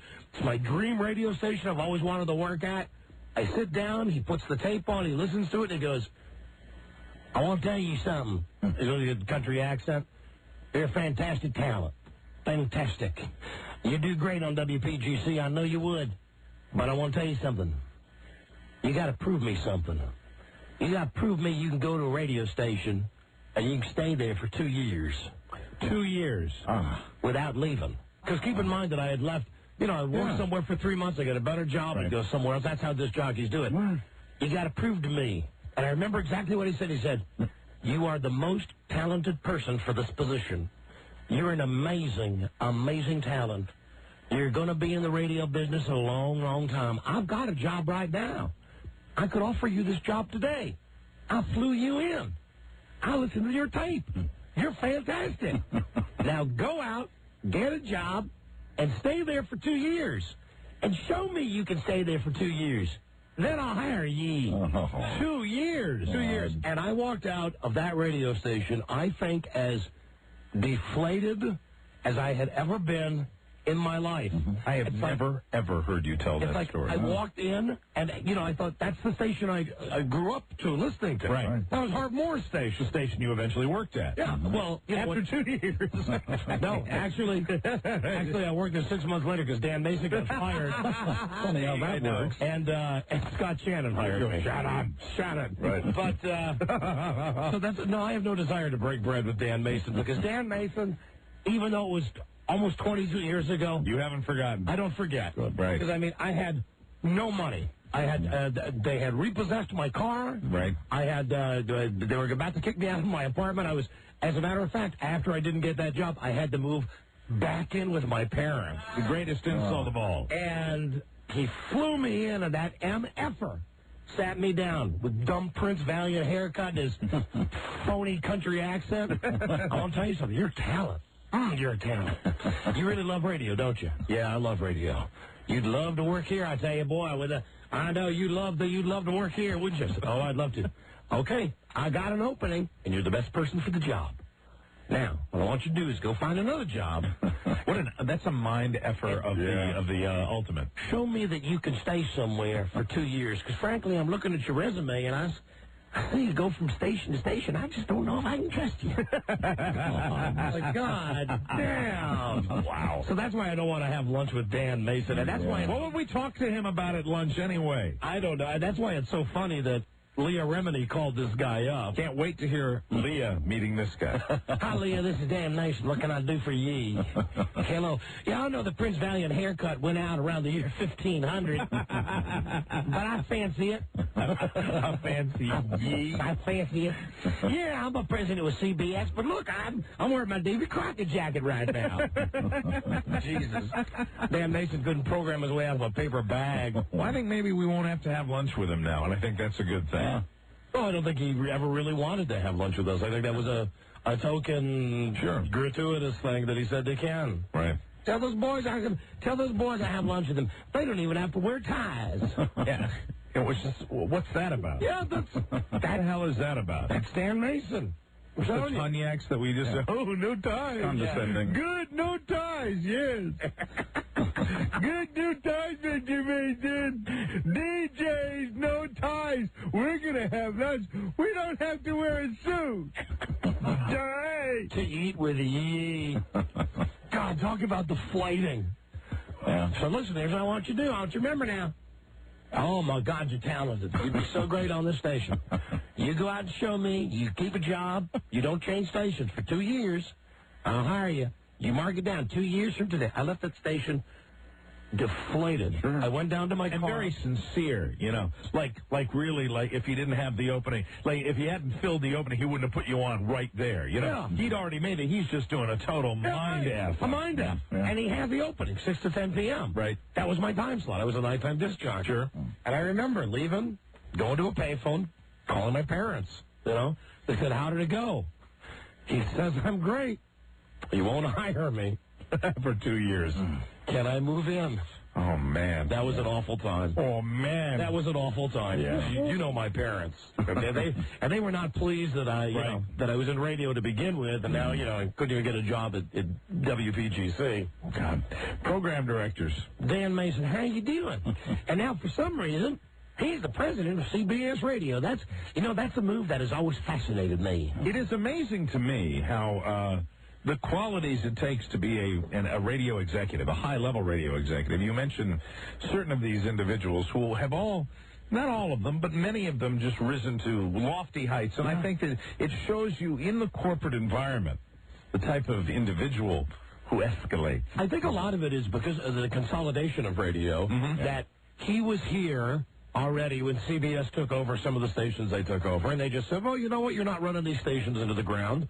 Why don't you continue to run the station? Sure. And then, simply because he had, I'm not speaking just about Dan Mason, I'm speaking about most general managers, because they're competent enough to keep the stations floating, instead of firing them and get somebody in who can really turn the stations around, they give these guys more responsibility. Sure. It's like, hey, look at Ken Stevens is not sinking WYSP in Philadelphia.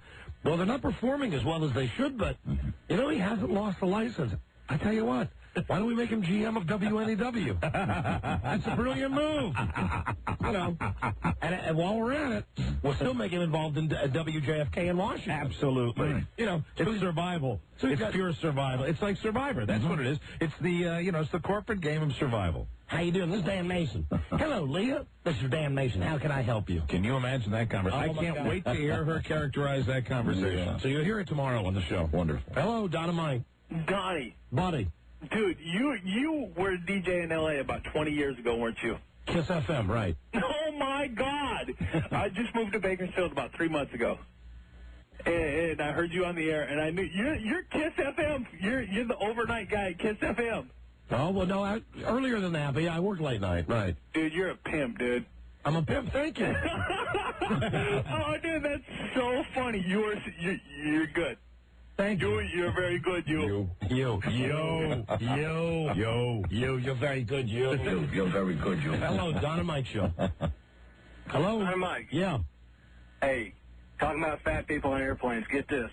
They use that yellow demonstration belt to show you, the morons, how to open and close their seatbelts, but the ones for the extenders are black, and they discreetly carry them out there to the fat bodies, and they say, hey, here you go, sir, here's your little extender. The fat body. There's this damn Com Air flight from Cincinnati to Harrisburg, PA.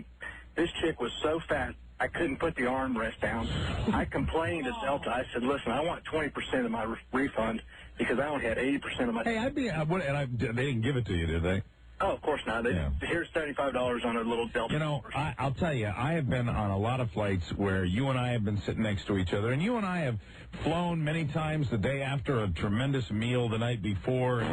I think once, but in all seriousness, you and I, occasionally that'll happen, but really most of the time not. There was someone on my flight from Denver to D.C. who I think was experiencing incontinence because they had this thing on the plane where you could track the progress, so I knew exactly where we were. And we were somewhere over Nebraska when this started, when this began. And this individual, the lady sitting next to me, who changed her two children, she was talking, but one of her kids had a diaper, but she changed the kid early in the flight. And this is a total stranger, and I finally brought it up to her, and she was laughing, and I said, someone on this plane has been farting since Nebraska. and I just couldn't believe it. And she pointed at the seat in front of me where there was... At least she didn't think it was you. Well, I wanted to bring it up because God forbid she thought it was me, because it was constant fart smell all the way across the country. And, really, and I don't know what it was, but we pointed and the lady was... She was a little elderly, and perhaps it was her. It was coming from someone very close by. Or, you never know with the air circulation in those airplanes where it's coming from. But I'll tell you right now, it was really to the point, I really just wanted to lean back in my chair at one point and go, my God, some self-control, please. Because I know we fart on the air, but when I'm in an airplane, that's the last place, an airplane and a movie theater, the last place I want to break wind. I know I've let some go. And there's let me tell you something. When you let them go, there's so much noise. I'm going to give you credit here. When you let them go on an airplane, it's premeditated, and you do it to make me laugh. I know, I do. And it makes me laugh, and it's hysterically funny. But you know what? You do that maybe one every third flight, but when you do it, it's completely premeditated. Even all of us, we have enough self-control where it's not sitting there. And it was one after the other, and then they served the meal. Oh, my God. And after the meal was served, it was just, oh, my God. There was a break. It didn't happen while the meal was being consumed, but then shortly thereafter, somewhere in between the little blueberry tort and the hot towel, Jesus. Hello, Don Mike Show. Don, I have a couple of radio questions for you. Yes, baby. Kim Stevens used to work in the Wichita area. No. Okay, and second of all, you made a few references to somebody here. Who's that? Greg the Hitman Williams. No, I never. No, we never mentioned him. Not today. But No, never. I don't know that dude. You don't? Okay. Nope. That was somebody trying to pick you up at a bar. All right, thank you, honey. Uh-huh. Bye-bye. Bye. Greg, he doesn't know you. As Shaggy says, it wasn't me. Hey, man, I know that guy. I know that guy, Geronimo. Hey, we're tight. We're like this. We're buddies. We work together and with you, dog. Let me tell you something right now. You have the most beautiful eyes. Hey, how about you right down here, huh? That's right. There you go. That's right. I tell you. Oh, man, I tell you. If Tom was here, he'd say you were beautiful, too. Wasn't there some guy in the Carolinas who was walking around telling people he was us? Yes, yeah, and there were two guys that were actually going out, and somebody described them, and we got a good laugh because they didn't look anything like But it. they were walking around the bars and telling chicks that they were us. Right. And also, it might have been I can't remember, one of your appearances, like, in the last couple of years. A pair of guys came during the show to the Maitre D' in the adjoining restaurant and got a free meal. That's right, because they said that they were on. Well, you were on stage. And now nobody will do that again. Okay, not so this kid Line's going to call 100. You know, we've not had a winner in the secret song for a long, long time. That's right. So I'm going to give out another clue. Oh, that's good news. Another clue. Oh, this is really going to give it away. No. This is really going to give it away. I'm ready. Number one song from the 1970s from a movie. You know what I'm going to say? I think I do. Let me guess. Let me write it down. Hold on, let's play the match game. All right, let's see what the clue's going to be. We came up with two different clues. Okay. Well, mine's not really true, because it's really not. Yeah, because your clue would be a trick. Right. Yes, yours is a trick. Your clue would be a trick to keep people from guessing it. You're right, because you want people to lose this Rob's contest, clue Rob. is a trick. Are you calling me crooked? I am calling you crooked. Crooked Rob. Shifty, crooked Rob. I know a place you could work. I do too. Out west, they say. Right. Okay. I think that's okay. All right, here's your clue. The song won the Oscar. Okay? So call now and claim your money. At 877-365-3636. Mike has a guess. He's going to write it down. Write it now. down, Mike. I don't think this is right, though. Write it down. What do you got? Hey, no. We will be right back. Number one, Arbitron Lincoln, the Don and Mike Show. This is a good boy. This is a nice boy. This is a happy boy. This is the dancing man. The little dancing man. How we love the dancing man, the dancing man. We love his little nosy and we love his little toes. And that is why we love the dancing man, the dancing man. Bum, bum, bum, bum. It's better than sex and steak. It's Don and Mike. Did you read the frog today? No, I didn't get a chance to. What did he have to say? There's so much in there. Is it one of those columns? No, there's only a couple of... Really, there's only one paragraph. Now, his name is Larry Zeiger. Right. Larry Zeiger, his real name. He mentions it occasionally. And why does it say, I'm a grandfather again? Larry King Jr. and Shannon celebrated the arrival of Asher York King last Monday evening in Reno.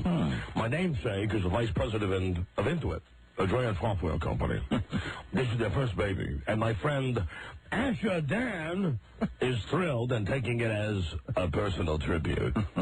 Does that mean his kid took the... That's what I'm wondering. Did his kid change his name legally to Larry King Jr. because Larry King's legal name is Larry Zeiger? Right. That could happen. If that would mean it would be easier if Larry changed his name legally to Larry King, which I'm sure happened. Oh, do you think he really changed his name to Larry King? Yeah, I'm sure, yeah. You don't think he's Larry Zeiger anymore? No, I think he's probably Larry King. You mean it's not Chance Armstrong Zeiger? No, I think it's probably Chance Armstrong King. But has he mentioned this son? You know, don't you know that... Asher York King. What is with these names? Yeah. When is the last... Chance Armstrong King. Didn't he mention something about a son that we didn't know in a column a couple of months ago? It was like about a year ago, but only referred to him as Larry Jr. This is the first time he's been Larry King Jr. Because he has like three kids, right? He's mentioning the other family now. Yeah. You know, it sounds to me like maybe he got a little heat from that part of the, you know, hey, Dad, how about mentioning our family in your column? All you have to do is give birth, and you get a mention. You get a line. That's the Jack Diamond in him coming out now. Larry King Jr. here. And who the hell is Asher Dan? Just a buddy. Probably just a buddy. Asher Dan is thrilled and taking it as a personal tribute. Hello, this is Larry King Jr. May I speak to my father? No. But, Dad. He's with his other family. But, Dad, tell him I'll name the child after any friend of his in the world if he'll just talk to me. Mr. King, your son's on the phone. What does he want? He said he's about to become a father, and he'll name the baby after a friend of yours. Would he do Asher Dan? What was that? Would he do Asher Dan? All right, here's the deal. If he names the baby after my friend Asher Dan... It's me, Dad. Larry King Jr. Hi, boy. Hi, Dad. How are you? Are you behaving? How come you abandoned me, Dad? Because I found a new family, and they're all Mormons, and they're athletes, and they're really good, and they let me sing songs about my baby. This is a good boy. I remember the song you used to sing about me. I'm leaving. I'm leaving you soon. That was a good song. I remember that one. Listen, I don't mind you, Larry Jr. Yes, Dad. I don't mind you, calling me at the office. But listen, I'm very busy. I am your son, Dad. All right, here's the deal. I only want to hear about this baby if you name it after a friend of mine. Name it. Who's the friend? Asher Dan, one of the guys I used to play stickball with. All right? Who the hell is Asher Dan? I don't know. It's not important that you know that. You want to be in the column or what? You were complaining that I only put the other family in the column. I'll put you in the column and your wife. What's her name? Sharon?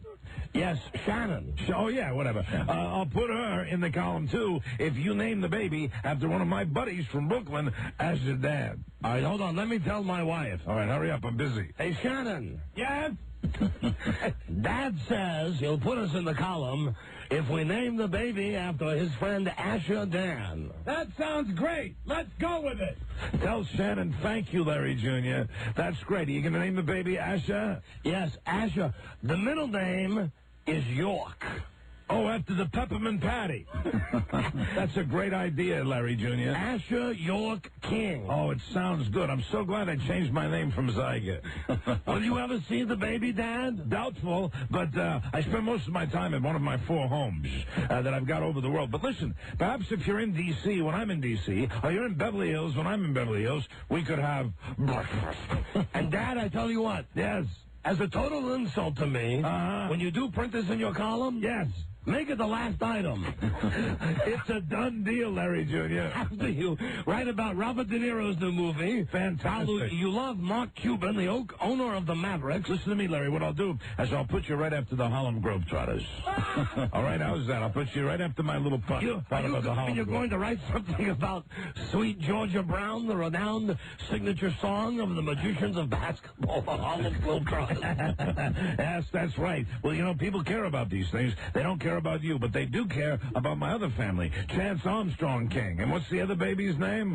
What's the baby's name? Your wife Shannon knows. Yes. Hey, Shannon, what's the name of my other baby? Don't you remember Canon Edward King? Canon Edward King. They get the first column. They get the lead. But maybe we'll have breakfast. breakfast soon, All right, thank you, Daddy. Thank you, son. Thank you, Daddy. Goodbye. Goodbye. Hey, don't make him call again. Don't take his call. You understand me? I want him off the line. Off the lot. He can't come out of the lot. Great news, Shannon. Daddy's going to write about us in this column. I've got it here. We are mentioned after Robert De Niro, Kelsey Grammer, Ed Burns, Mark Cuban, Kevin Malone, Gary Sheffield, Mike Piazza, Mark Rich, Stanley Kramer, Darrell Waltrip, Michael Waltrip, Dale Earnhardt, Larry's trip on a submarine. We're also mentioned after Steve Martin, Jeffrey Katzenberg, Nora Ephron, Bernie Bilstein, Walter Isaacson, Jim Barksdale, Rob Burgess, and Rob Glaber, and the Harlem Globetrotters. We are truly blessed. This is a good boy. This is a happy boy. But here we are. Yeah. The last item in the column. Excellent. Did we ever figure out, darling, who Asher Dad is? No, we didn't. But we love him. He's just the guy I had breakfast with. It's not important that you know. I make a lot of money. Daddy. Yes, Larry Jr. Daddy, don't forget about your real family. Hey, I told you I'd put you in the column, all right? You're the first family. I always say that's kind of important to me. So I'll put you in there last. But you'll get that right over Larry King Airs Nightly on CNN and the West Woodman Radio. Thank you, Daddy. Thank you, Larry Jr. Now I gotta go. This is good boy. This is my favorite family. This other child. My other family, she is. Hello, Don and Mike Show. Don and Mike. Hi, you're the 100th caller. Yes, indeed. Hi, what's your name, please? Alan. Al, where are you from, Alan? I'm from Wichita. Okay, my friend, here you go. You have won up. You know, it's almost Sopranos time again. Oh, yeah. It starts this weekend. You've won the world-famous Sopranos prize pack. All right. Don't miss the special 2-hour season premiere of The Sopranos Sunday night at 9, 8 Central on HBO. Sopranos soundtrack in stores now, Volume 2. Coming soon. Okay, you play for $500 right now. Secret song number 6. We need title and artist, and you win $500. Please don't answer until Mike sings like Classic Aerosmith. And we wish you Godspeed. Caller, name this secret song. There it is. With all these clues, we've given you a roadmap. Hell, Helen Keller called up and she knows what this song is. If we give away the money, it's courtesy of Main Street Title. Dream on, dream on, dream on, dream on. Yes! Yes! You just pop in my head. Larry Jr. Hey, for $500, give us the title and the artist. Is it Staying Alive by the Bee Gees? Someone guessed Staying Alive by the Bee Gees last week. I would like to point out the Bee Gees had a whole lot of hit records on Saturday Night Fever. Thank you, my friend. All right, thanks, guys. Hold on, and don't forget that every guest It's a clue for you. Clue for you. And be aware of his master trick. What master trick? You've got master tricks. I don't have master tricks. You're trying to throw some oil on the speedway. No, I'm not. Yes, you are. No, I'm not. Daddy! This is a good boy. I wrote this song myself. He left me all alone. He left me all alone. He is my daddy, but he never sees me now. This is a good boy, the Larry Jr. boy who I totally estranged. I got my name in the column. I'm last in the column. It's time for breakfast. It's time for breakfast now. After the Trotters, the Harlem Globetrotters, I have pointy shoulders. I'm so stooped and low, and I wear suspenders now. Who the hell is Asher Dan? I had to name the kid Asher Dan to get the mention in. Who the F is Asher Dan? I married a hottie wife. She gave me babies. I'm Larry King. I'm ugly Larry King. Oh, I love the ugly Larry King. I'm so ugly. I'm the ugly man. The ugly man. The little ugly man. How I love myself. The Larry man is ugly. He is an ugly dad. He is my ugly dad. He looks just like a frog. He is my ugly dad. He married a piece of ass. My mom was such a cow. He is a very bad man. He is an ugly man. I've got the froggy eyes, the little froggy eyes. How I love my froggy ears, my froggy eyes. He is a chalky man. He is a chalky man. He has chalk in the corner of his mouth. He's my dad. He is an ugly man. I had a heart attack. I had a heart attack the day after I went on the Don and Mike show with their little noses. Yes, sirree. He would blow Ted Turner. He really would blow him. He would blow Rudy Giuliani. He never knew Sandy. He never knew Sandy. He never knew Sandy Koufax, my ugly dad.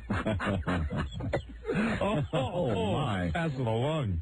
Oh, my goodness. Larry. Larry, okay. A tribute to Larry. Always nice to do a tribute to Larry. Very nice. He really cares. Freaking cares. We'll be right back. Oh, Wendell Hall went to the Bunny Ranch Friday night when we were in Reno. Exclusive report from inside the Bunny Ranch. And we'll find out everything that happened to Wendell right after this. Number 1, Arbitron rated, The Don and Mike Show. And listen, if it's any help to you, I think you did the right thing. Really? You're not just saying that? No, I mean it. Really. Look, you two didn't get along. You said it yourself. All you ever did was fight. You're right. Thank you. Thank you. That's all we ever did. I'm telling you, we fought, and then we had great sex. The password is The Don and Mike Show. All right, it's time to find out what happened to our engineer, Wendell Hall. Yeah, I saw him late Friday night, and he looked disheveled. Now, did he arrive before I left? You're asking the wrong guy about that. At the Bunny Ranch? No. Did he arrive? You made it sound like Tom went to the Bunny Ranch. Did he arrive at the pepper mill after I left? No. He was there before? Yeah, no, he came. He never made it to dinner. I first saw him on the floor of the casino. No, so the answer is he did arrive after Don left the table. See, yes, I'm sorry, forgive me. The deal is Friday night. You're not qualified either. None of us are qualified to give any kind of ill-prepared for any itinerary. Friday night after Harris canceled our show, we went out to dinner with the people from KPLY at the Pepper Mill, which is a wonderful place, a great casino, and we'd been there an hour and a half, and the food hadn't arrived yet. It was a long time coming. It was last second. They got us into the restaurant that's usually booked up, and it was a long evening, and you were tapped out. And you know me, when I'm done, you're done. You pulled the plug. I'm done. I said, listen, that's it. Good night. Right. I understand the food arrived 40 seconds after I left the table. You had to be like crossing the threshold of the restaurant, and that's when they served our food. Incredible. You have no idea what you missed. Well, Charlie Broyhill ate my food, I understand. He ate your entire steak. A huge steak. He ate it, and he ate it quickly. After he had his own steak, I believe. It's true. Yeah. Rob told me he had my steak for dessert. There was really, I know people might be saying that we're talking about the Pepper Mill because of our situation with Harris, but I will tell you right now, on its own, you take the Harris thing out of the equation. On its own, this place had the best rooms, the best food. I mean, just really a terrific place. Best people. Good casino. Yeah, nice, very nice people. I would recommend highly. It's close to the airport. It's fantastic. So the game plan for Wendell was he was going to leave KPLY as soon as we were done with the show, go up to the Bunny Ranch, get laid, and then come back to Lake Tahoe before we started the stage show. Well, as you know, we went through this earlier. Harris had canceled the stage show, so Wendell ended up just staying up at the Bunny Ranch. Right. And I know they sent a car for him, I think. Wendell? All I know is when I saw him, it was late in the evening, and he looked a little unkempt. Here he is now. What happened? Look at this. Here he is now wearing his complimentary robe from the Bunny Ranch, and also wearing his sunglasses, and he's smoking a pipe. Got a pipe. Howdy, Wendell. Hey, radio gods. What's up? I want to tell you something. We had a good time, Mike. It's too bad you took a different flight back. Yes. Because as it turns out, I ended up on the flight with Wendell and Buzz and Rob and everybody else on the way back, and had a wonderful traveling experience with Wendell. Just in general, traveling with Wendell is great. Wendell has become part of the crew. We have a great time with Wendell. We always do. Going through a metal detector. Going through a seat kick for 6 hours. Aside from that. Oh, really? Going through a metal detector with Wendell is something everyone should experience. Well, did it go off because of the plate in his head? Too long. No, it was because of his boots. Right. Because there's metal in his boots. And they always sets the detectors off. I swear to you, Wendell went to walk through and he started goose stepping, which is what I thought. And it was because he just wanted his boot to set off the metal detector. See, this is what's going to set it off. Everything else is over there. And the lady had the wand at the ready and said, "Sir, walk normally." And he's just standing there with one boot out. She said, "Sir, step back and walk normally." And the one foot out in the other one, straight leg. So that gets you every time your metal plate in your foot. Absolutely. All right, so, Wendell. Yes. I'm playing the sex music now. All right. Wendell got to meet the girls during the show on Friday. Tell us what happened after the show. They sent a limo for you, a car for you? They sent a car around because of the change in schedule. I hadn't even checked out of Harris yet. So as soon as we got to the Pepper Mill and I got checked in, I took a cab quick back to Harris, hoping my luggage was still there, and it was. Right. And dumped all that stuff in my room. And I came downstairs from dumping my stuff in my room and getting a quick shower, and ran into Mike from K-Play. Mike West. And he said, Dennis's offer still stands. You want to go out to the Bunny Ranch? Oh, wait, I was there when that happened. Yeah. Yeah, you came downstairs, and I was sitting there having a drink with Mike, and you hadn't gone, and I think I asked you, I said, well, how was it? And you said, I haven't been out there yet, and then it was after that you went out to the Bunny Ranch. Exactly. So, Mike lent me his cell phone because my battery had died by that time. I called the Bunny Ranch, said, hi, it's Wendell from the Don and Mike Show, and I think I'd like to take Dennis up on his offer. In fact, I know I'd like to take him up on his offer. Way to go, Wendell. Dennis off, great guy. And so they sent the car for me, and, all the brothels are in the middle of nowhere in Nevada. They're like an hour away, aren't they? Yeah. I mean, it's not a bad drive. It's not a bad drive. About how long was it? Forever. Getting there. it seemed like. Really? Well, yeah. I mean, anticipation, Yeah. Excited. Well, I mean, what do you figure? It was 40 minutes, maybe? Yeah, if.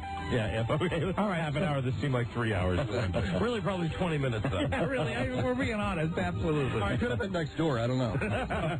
So you get in the car and they take you. What happens? Right. Get in the car and they take you, and not a lot of conversation on the way down, of course. They got who's in the car? They got whores in the car? No. They've got a driver, and that's apparently his function in life is just to drive clients to and from the ranch. And no conversation from the driver. Not too much. He looked a little like Wilford Brimley, so there wasn't much to talk about. It's kind of a surly guy. Right thing to know. He was very friendly. As a matter of fact, in both directions, would not accept a tip.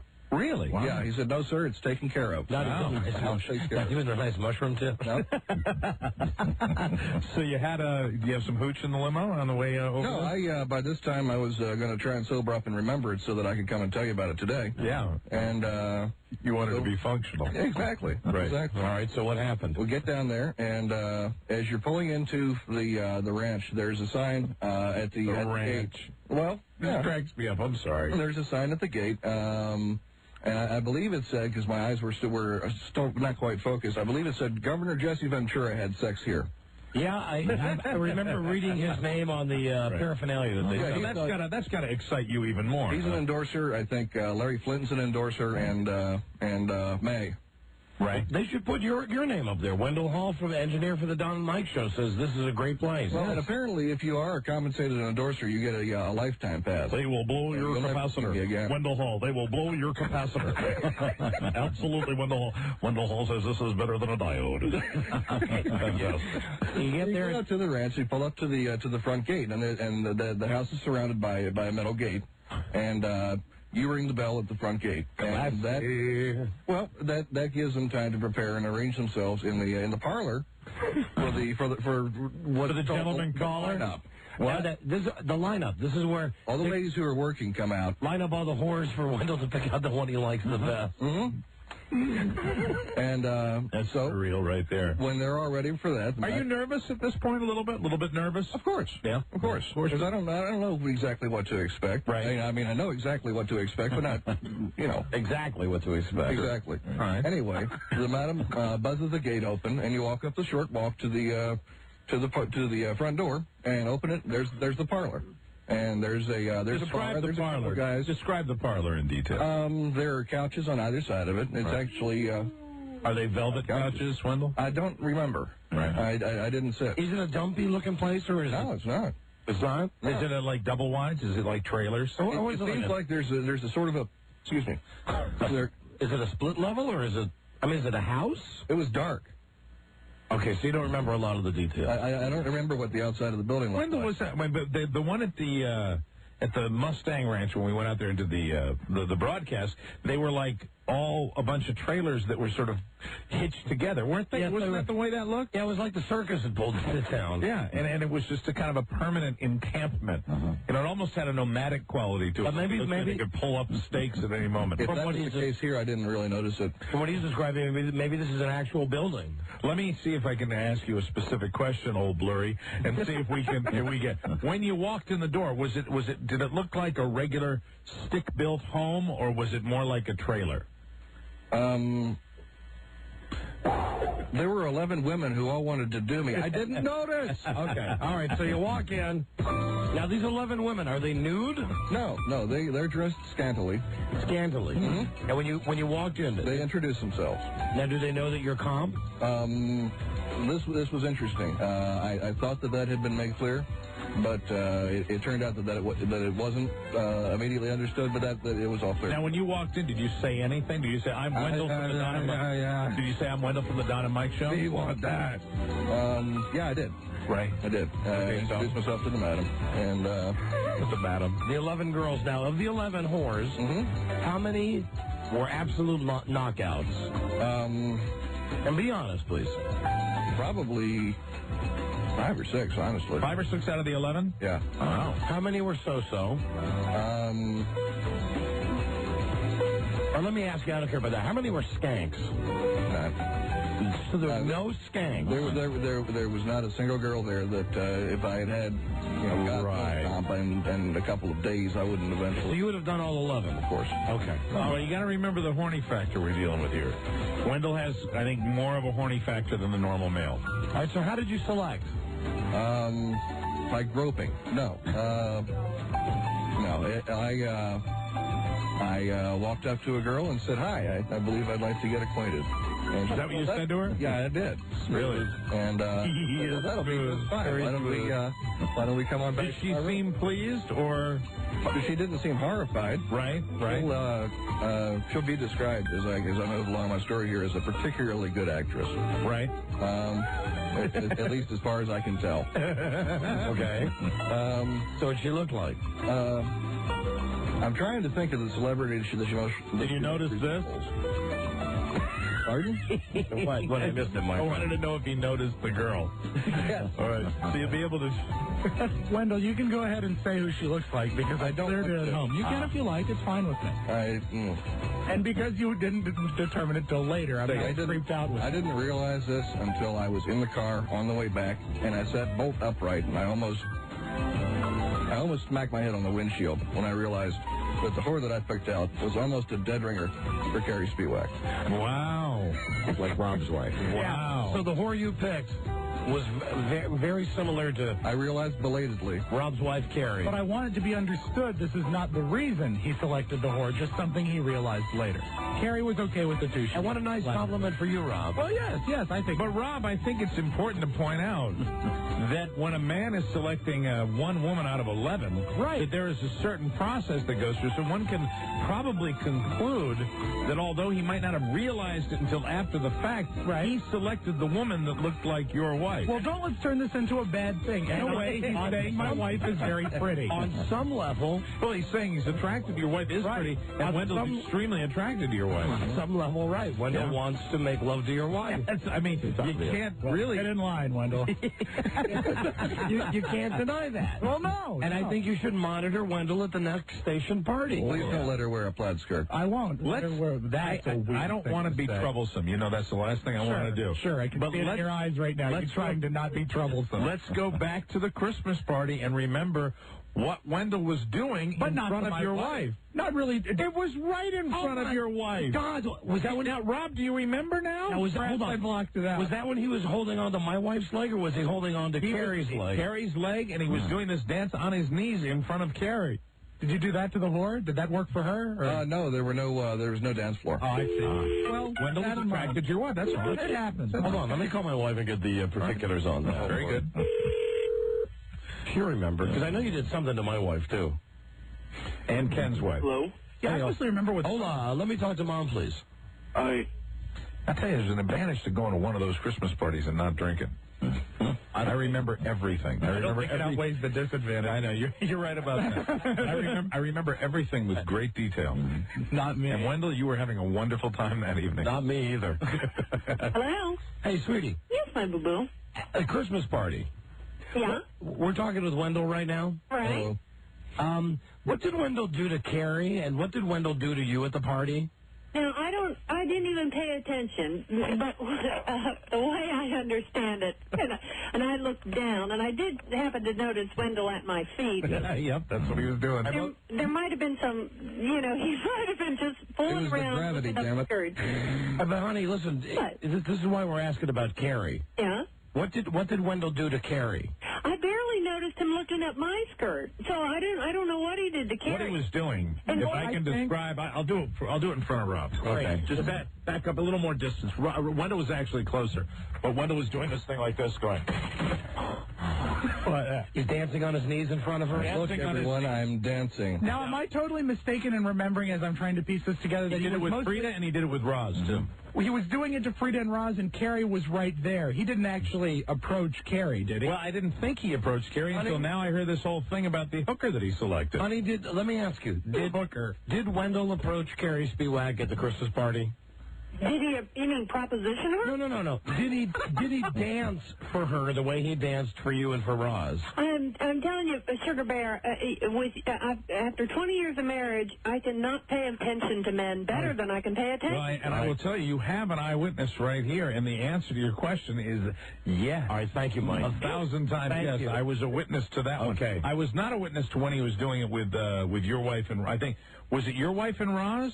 I think what it was is that he did it to Frida and Roz, and you thought it was more remarkable because my wife, who was 9 months pregnant, was right there. Yeah, well, when I You did it to a pregnant woman. It's when she was 9 months pregnant. I forgot she hadn't even dropped that yeah. yet. She was about to deliver, so I don't think it was any giant compliment. I didn't do it for...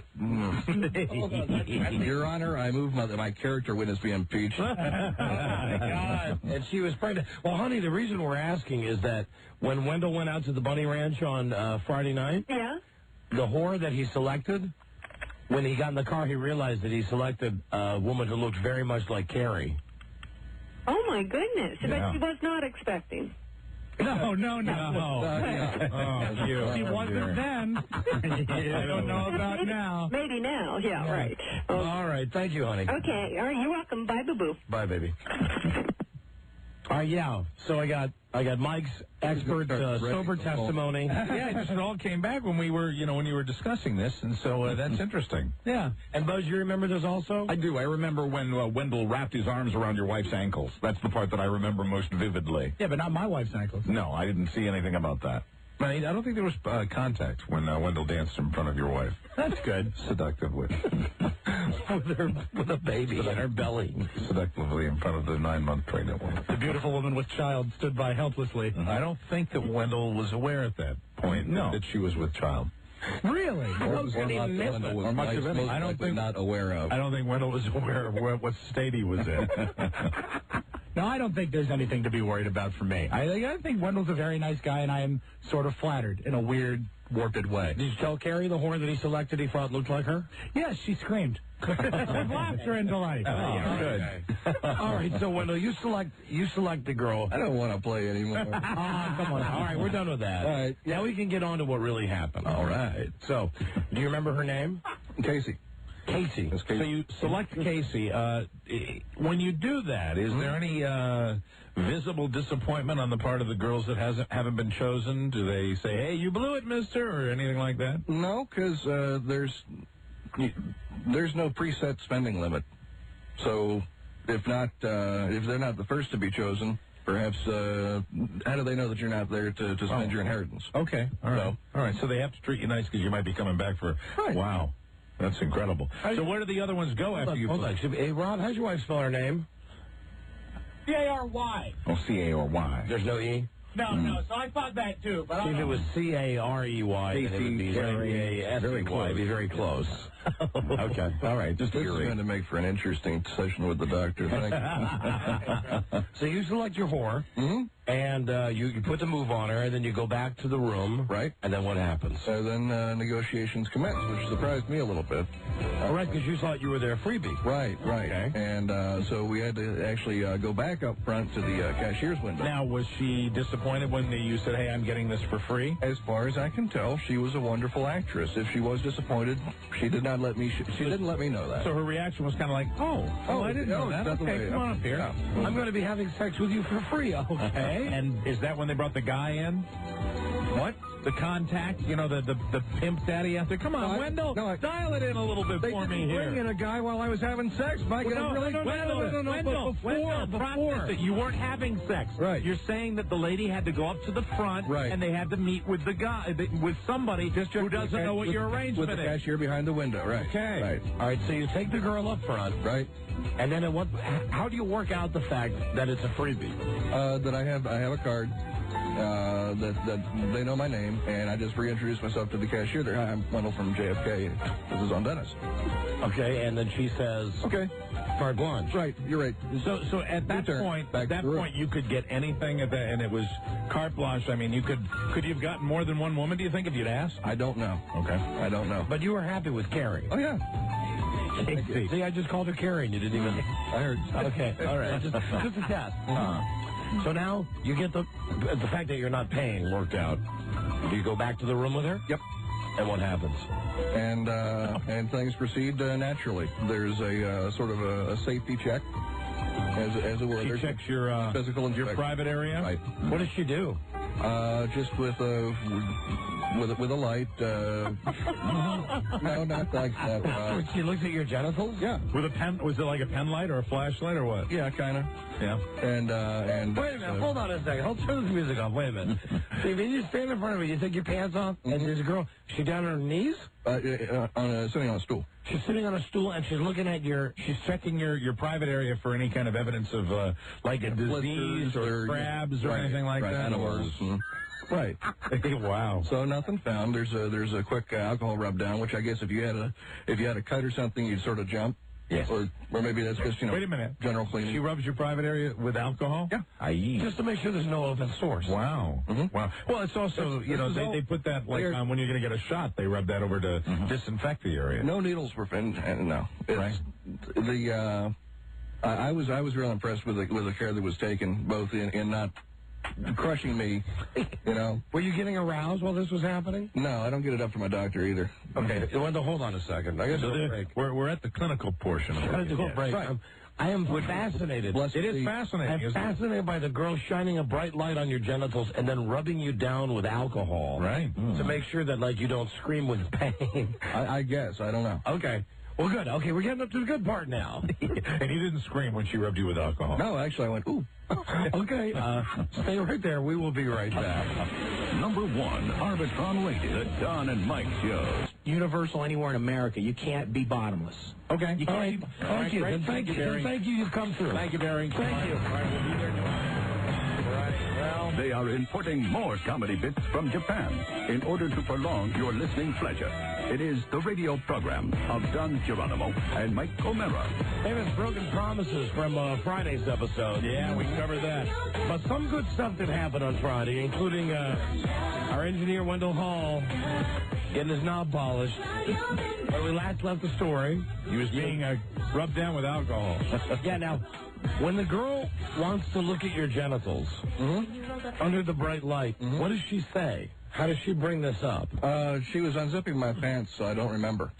Oh, forgot to mention. Attention was elsewhere. Tomorrow's Fat Tuesday, and we're going to be looking for the fattest person to come down to our studios. We'll have a scale here, and we will pay you $1 a pound. Wow. Yeah, we're looking for the heaviest man and the heaviest woman. For the fattest man and the fattest woman tomorrow on Fat Tuesday. So all you fatties, come down, take your shoes off. Yeah, you're going to get rewarded for being fat. And get weight on the show. Fattest person wins $1 per pound. And it'd probably be a real good idea for anybody thinking of participating in that contest to forego the nice BM that would normally happen in the morning. Yeah, and go crazy tonight. Right. Knock yourself out. Yeah, I mean, eat like a 5 half-gallons of ice cream. I mean, you hear about wrestlers and football players and stuff, guys who can lose 10 pounds overnight. Right. I'm sure you can gain 10 pounds overnight if you really applied yourself. You know, we get two people that are 450. You know, that 10 pounds might be the difference between winning and losing. So tomorrow is Rob will sign for it. Tomorrow. That's another story. Oh, absolutely. Tomorrow, guys and girls, fat guys, fat girls only. Fat Tuesday. No nudity. You're allowed to wear your clothes. There you go. Right. We'll have a scale in here. We'll be weighing people. That's on tomorrow's episode. Now, Wendell. Yes. The girl gets you to take your pants off. Right. I do remember what she said because it made me chuckle. That she did. That's all right. So she pulls out a bright light. Mm-hmm. She looks at your genitals. Yep. She gives you a rub down with alcohol. Mm-hmm. And then what happens? Then we retire to the bed. Retire to the bed. Now, this is where things start getting very interesting. Did you look at the menu to select what you wanted, or did you just want to have straight intercourse? I just sort of grunted and groped. Grunted? Oh, so you sprawled out on top of her and? No, not quite. Not quite. I started working on her, and she did have one rule, something that would not fly: no kissing on the lips. And I mean, you know, all the ladies have the things that they'll do and won't do apparently, and this was her no-no. So that's cool. With that out of the way, But you would have no problem kissing your genitals. Properly sheathed, I guess. Properly sheathed. He is an engineer. Okay. So were you properly sheathed immediately after your exam? No, that came a little bit later. I see. After I had gotten a little worked up. And that means wearing a rubber. Right, yeah. Right, properly sheathed. I just noodled that through. It's called a sheath. Prophylaxis. Just noodled that through. Right. So as soon as you got worked up, you were properly sheathed. No, I was still partially dressed, and she took care of that for me and sheathed me properly. So she actually put the condom on you? Yeah. Okay. Well, that could be a sensual experience, I guess. I would imagine so. Was she nude? For it. At this point, yes. So she's totally naked. Mm-hmm. You're laying on the bed. Mm-hmm. And once she removed all of her clothing, you were still very impressed? I was still very, very impressed, and I was making an effort to get better acquainted with her. Right. What were you doing? Kissing her, her body? Yes. And there's a place where you can kiss, but in order to prevent the exchange of bodily fluids, you have to put saran wrap there. So that was a little bit weird. So you mean she had to put I'll never quite look at my pantry shelf the same way again. So she had to put saran wrap? You put saran wrap on her? On her genitals? That's right. Right. And then you would hold in place while I did the Y. You kissed the saran wrap. Right. That was a little weird. We didn't do that for very long. So they don't have any. Wow. Hey, there's no contact really. That's wild. Yeah, they practice. That's wild. Cunnilingus with saran wrap. Super wild. Super safe sex. Very, very safe. Every kind of barrier method that you'd really even think of. Right. Wow. Well, now, did you find that erotic at all? No. Like I said, I found it a little bit weird, so we didn't spend too much time there. Okay. Now. All right. So, what about on her breasts? Were you allowed to? I was allowed and encouraged. Oh. Okay, and there was no saran wrap. That's correct. Okay. And she seemed to enjoy that. Okay. And there was some digital manipulation. Now you were allowed to digitally manipulate. I didn't have to wear, a glove. You didn't have to wear a surgical glove for her thing? Oh, good. Yeah. Put your hand in a mitten. That's weird. No, it's not. That's actually why they don't want any fluids. Yeah, but he could have. That's all they care about. But he could have something under his fingernails or something. Yeah, but probably it wouldn't be the same as saliva. Low risk. All right, I got you. Okay, and Wendell, no, don't look at your fingernails. I'm not talking about you in general. Okay, just any guy in there. So, all right, so you know what? For any guy that's thinking about going there, you're right. He could have something, or any guy could have something under the fingernails. Yeah, it's something you might want to. But you see, you're protected too. Mm-hmm. When you. You're protected, and your fingers aren't itching or anything like that, are they? No, as a matter here. Your nails haven't fallen off, have they? No. All right, so you digitally manipulate her. Yep, and that got her going, which noise made me rev up a little bit there. Right. And at that point, At that point, I took the plunge. And how long did the act last? 1 hour until the voice on the intercom said, your time is up. Wow. You went 1 hour and you didn't... Right. Wow. Well, you didn't until the very end of the hour? No, I didn't. I am impressed. Wow. How did you do that? Stamina? I don't know. So you went a whole hour. Huh? And you didn't...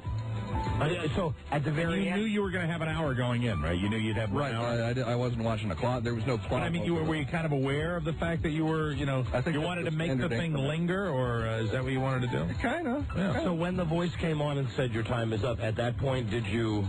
No. You did... So you never... No. Oh, you didn't... What? You went to a whorehouse and you didn't have sex to completion? She did. She did? Twice. That's what she told you. Well, like I said, she was a wonderful... But wait a minute, hold on. Was it because, had you had a lot to drink, or no, I was sobering up at that time. It was just, the voice on the loudspeaker took me by surprise, and that was a little bit of a disappointment. I should have practiced, I should have utilized better time management skills. Right. That is incredible. Wow. That you went to a whorehouse. That's the second time we've had this happen. We had it happen with Dennis, and now we've had it happen with Wendell. Yeah, but at least Dennis... Was any of that because it was not the most erotic thing in the world because of the environment and the whole thing? Was there maybe too much pressure? It wasn't so much a pressure thing. Like I said, Casey, she was a wonderful actress, but I knew that I was basically just a John. And there's something about that with me that if she really were personally interested in me, I would find it a lot more erotic. Yeah. All right. I'm not complaining. This was great. Right. I understand that. You're not alone probably in that. Mm-hmm. I'm not going to have to buy a magazine. I'm not going to have to rent a video. I'm going to be fine for weeks. Right. It's like going to the Sixth Sense and they pull you out right before you learn that Bruce Willis is dead. I know. Jesus. So, he's dead. So, you guys, the time is over. Uh-huh. The thing says that's it, your time is up. Right. And she says to me, well, if you're not quite there yet, if you'd like to party some more, how much do you feel like spending? And I said, well, see, I'm kind of on a budget. Well, you were on a budget of free. Right. Yeah. Right. Well, they went out of their way in saying, you could come out. I remember when they said that to us. They said that Wendell could come out, spend as much time as he wanted. Get anything you want. Spend the rest of the weekend out there and get anything you want. Well, I didn't want to overstay my welcome, so I didn't argue. We got dressed and walked back up front, or I walked back up front. I was still sort of... You were mighty disheveled when I saw you later in the poor guy. Poor guy, nothing. I had a great time. No, listen. So at what point... Was there some point during the weekend when you were in private, when you were able to relieve some of this tension? A little bit of... Yeah. Yeah. Okay, just want to thank you for the sound effect. There you are. Sure. I mean, that's, between the earlier events Friday and then Friday night, that's an awful lot of pressure to be carrying around in your slacks. But I mean, your explanation is totally legit. I mean, you just didn't feel in that environment. You felt a little hooked out. I wasn't hooked out at all. And I think you didn't feel loved, Wendell. I think that if I'd had a little more time, if I had utilized better time management skills, I could have deluded myself and gotten the job accomplished. So you clean up, you leave. Well, I sat down at the bar and had a drink first, and actually another girl walked up and introduced herself, asked me if I wanted a tour. Oh. And being an idiot, I thought to myself, hey, I haven't seen the rest of the house. Sure, I'd love to have a tour. Well, that's not an idiot. Yeah. Well, by a tour, she means, do you want to go back to my room and discuss rates? Wendell, and so I said, once we get back there, I'm like, oh my goodness, that's kind of too bad that the people that came by didn't. Maybe. Well, it sounds like the pimp daddy wasn't there when Wendell was there. I think if I had left right then, if I had not remembered that I was the radio engineer and I had to tear down the equipment that I had set up, if I had just forgotten myself and left right then and headed to the ranch, I'd probably still be there. Listen, no pun intended here. Did you leave the whore a tip? Yes. Oh, you did? Yeah. Wow, you're a good man to tip a whore when you didn't even... Not her fault. Okay. Not her fault. She was wonderful. She was so very nice to me. Very She good. did everything within her power to ensure that I had a really good time, and I'm really appreciative of it. That's nice. So at this point, you settle up out front. Mm-hmm. Sat at the bar for a moment. Like I said, had a drink. Accidentally went on a tour with another of the ladies, and quickly excused myself when I realized that I was just wasting her time. Right. And were there any other fellers that came in while you were there? Yeah, there were a couple guys sitting around having drinks at the bar, talking to the girls in the parlor. Right. Cowboy folk. Cowboy folk. There were a couple of city slicker looking dudes. You know, there was doofy old me. So how did the date end then? When you decided to leave and you got back in the car? When I decided to leave and got back in the car, Casey was dressed and ready to go again, and she was talking with the girls who were waiting for another lineup. Just waiting to get picked out of the next lineup. Man, and tough way to make a living. I sort of, I guess. Yeah, I would think so, Wendell. I mean, if say you're doing that. We asked him when we went out and did the show from the Mustang Ranch, but wasn't it something like 15, 20 a night or something like that? Most of those girls seem to like it. Really? Yeah. Mm-hmm. I mean, at least the ones we interviewed. Yeah. Except for the one girl who cried and wanted to call her mom. Yeah, that's true. And did call her mom. Yeah. Right? Wow.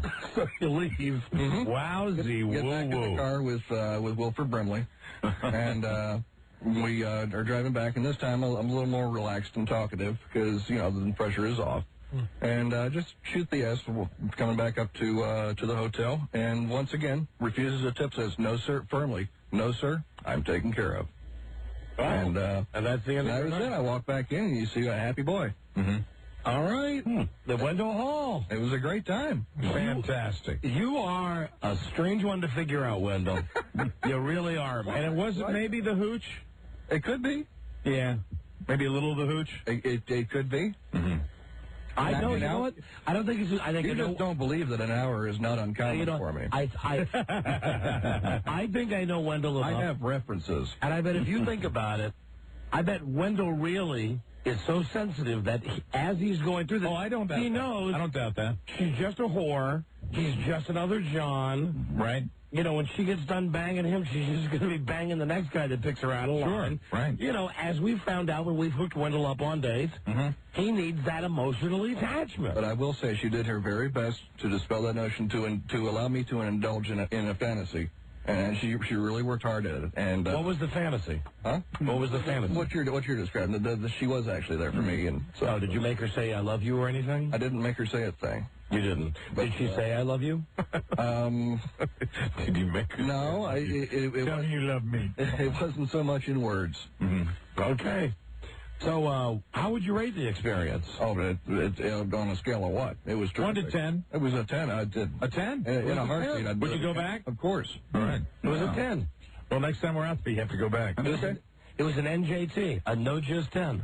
Like I said, whacking material for a month. No. All right, Wendell. Thank you. Thanks, Wendell. There he is, Wendell Hall. For that little update. Thank you very much. This is actually Mike's robe. Well, you can keep it.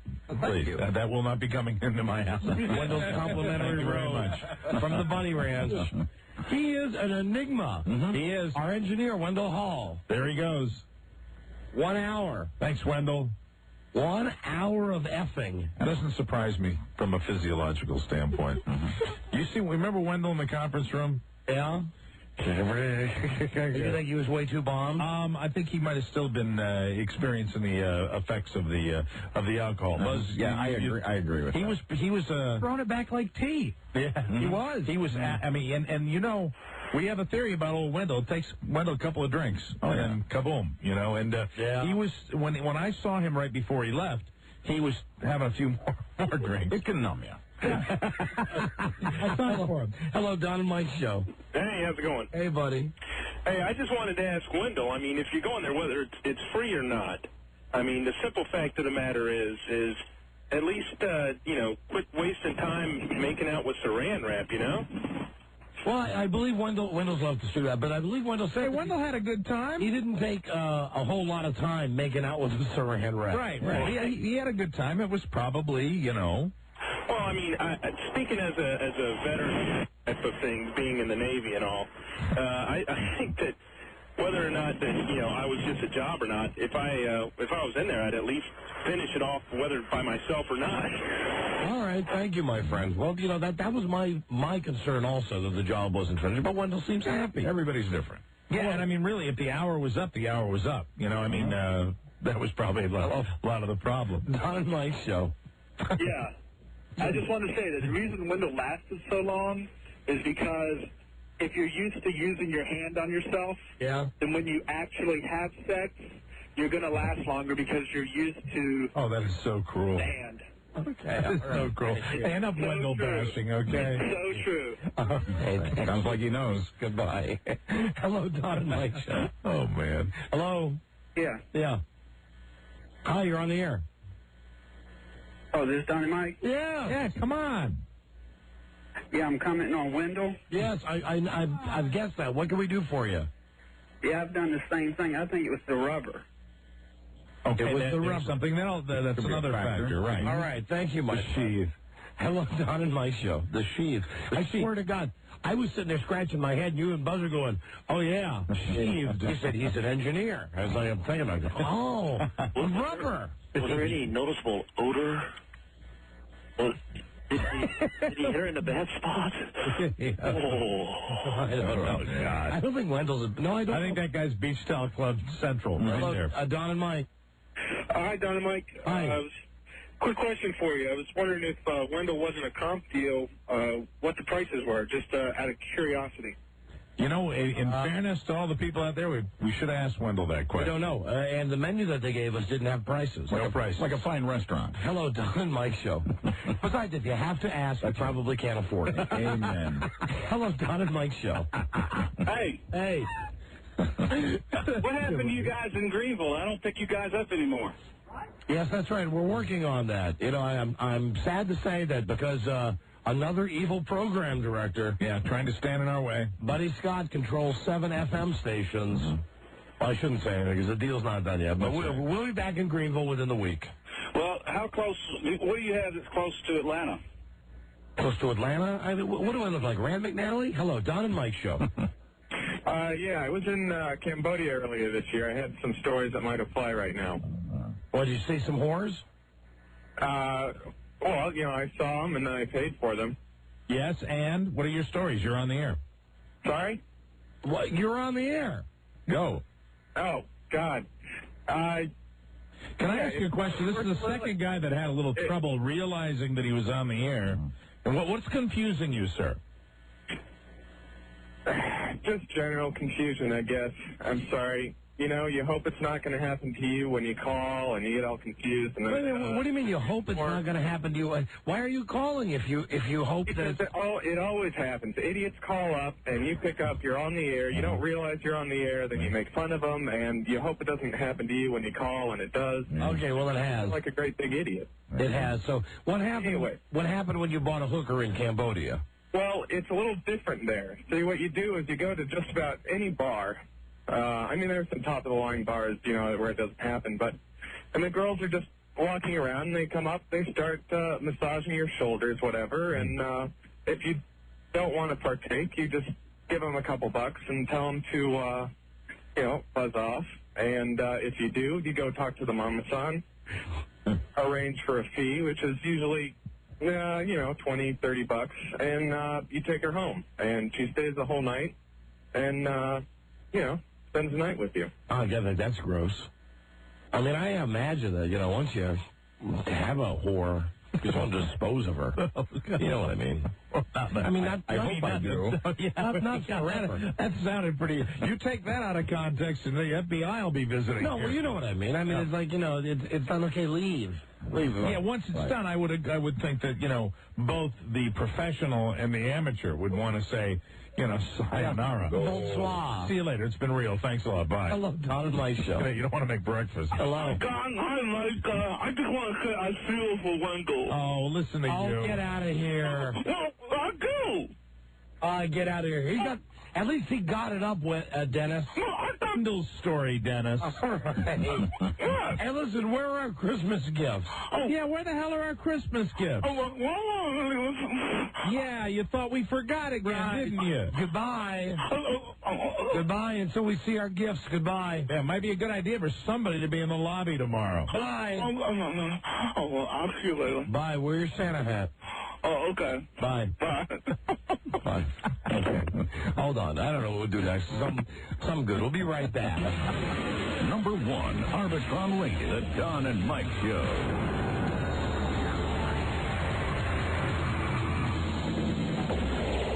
And she was saying that she was 2 weeks pregnant. And I didn't believe it because when you're 2 weeks, just 2 weeks pregnant, you can't really tell just because you haven't seen your menstruation. They can turn a bucket of crap into a bucket of cream. The Don and Mike Show. I'm so into the song. You know, I generally have hated Dave Matthews. Yeah, a lot of people love him. Mm-hmm. I know, and I've always said, what is it about Dave Matthews? I don't get it. He has the following like every band would want to have. Yeah, but this song, I mean, I've seen the video a million times. This one I like.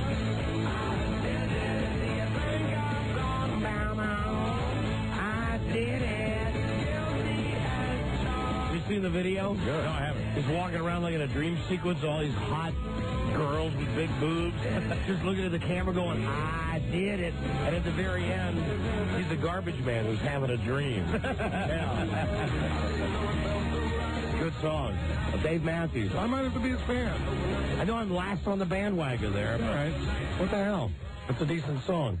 I bet the album sucks, though. Go out and see him when he comes in concert this summer, and you can wear one of those tie-dyed shirts that we I love it. You know, because Dave Matthews fans are kind of, they remind me a little bit of Deadheads, too, a little bit. He's got that kind of cult following. I forgot my shirts. Yeah, I did, too. No, I didn't. No, I brought, actually, the dresses back. Hello, Don and Mike Show. I wore the dresses. Hello.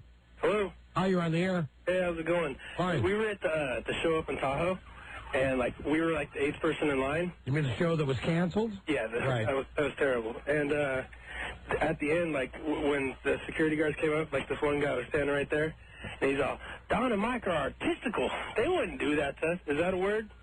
Don and Mike are artistical? Yeah. This drunk cowboy. Artistical, I do not believe you would find in Webster's dictionary. No.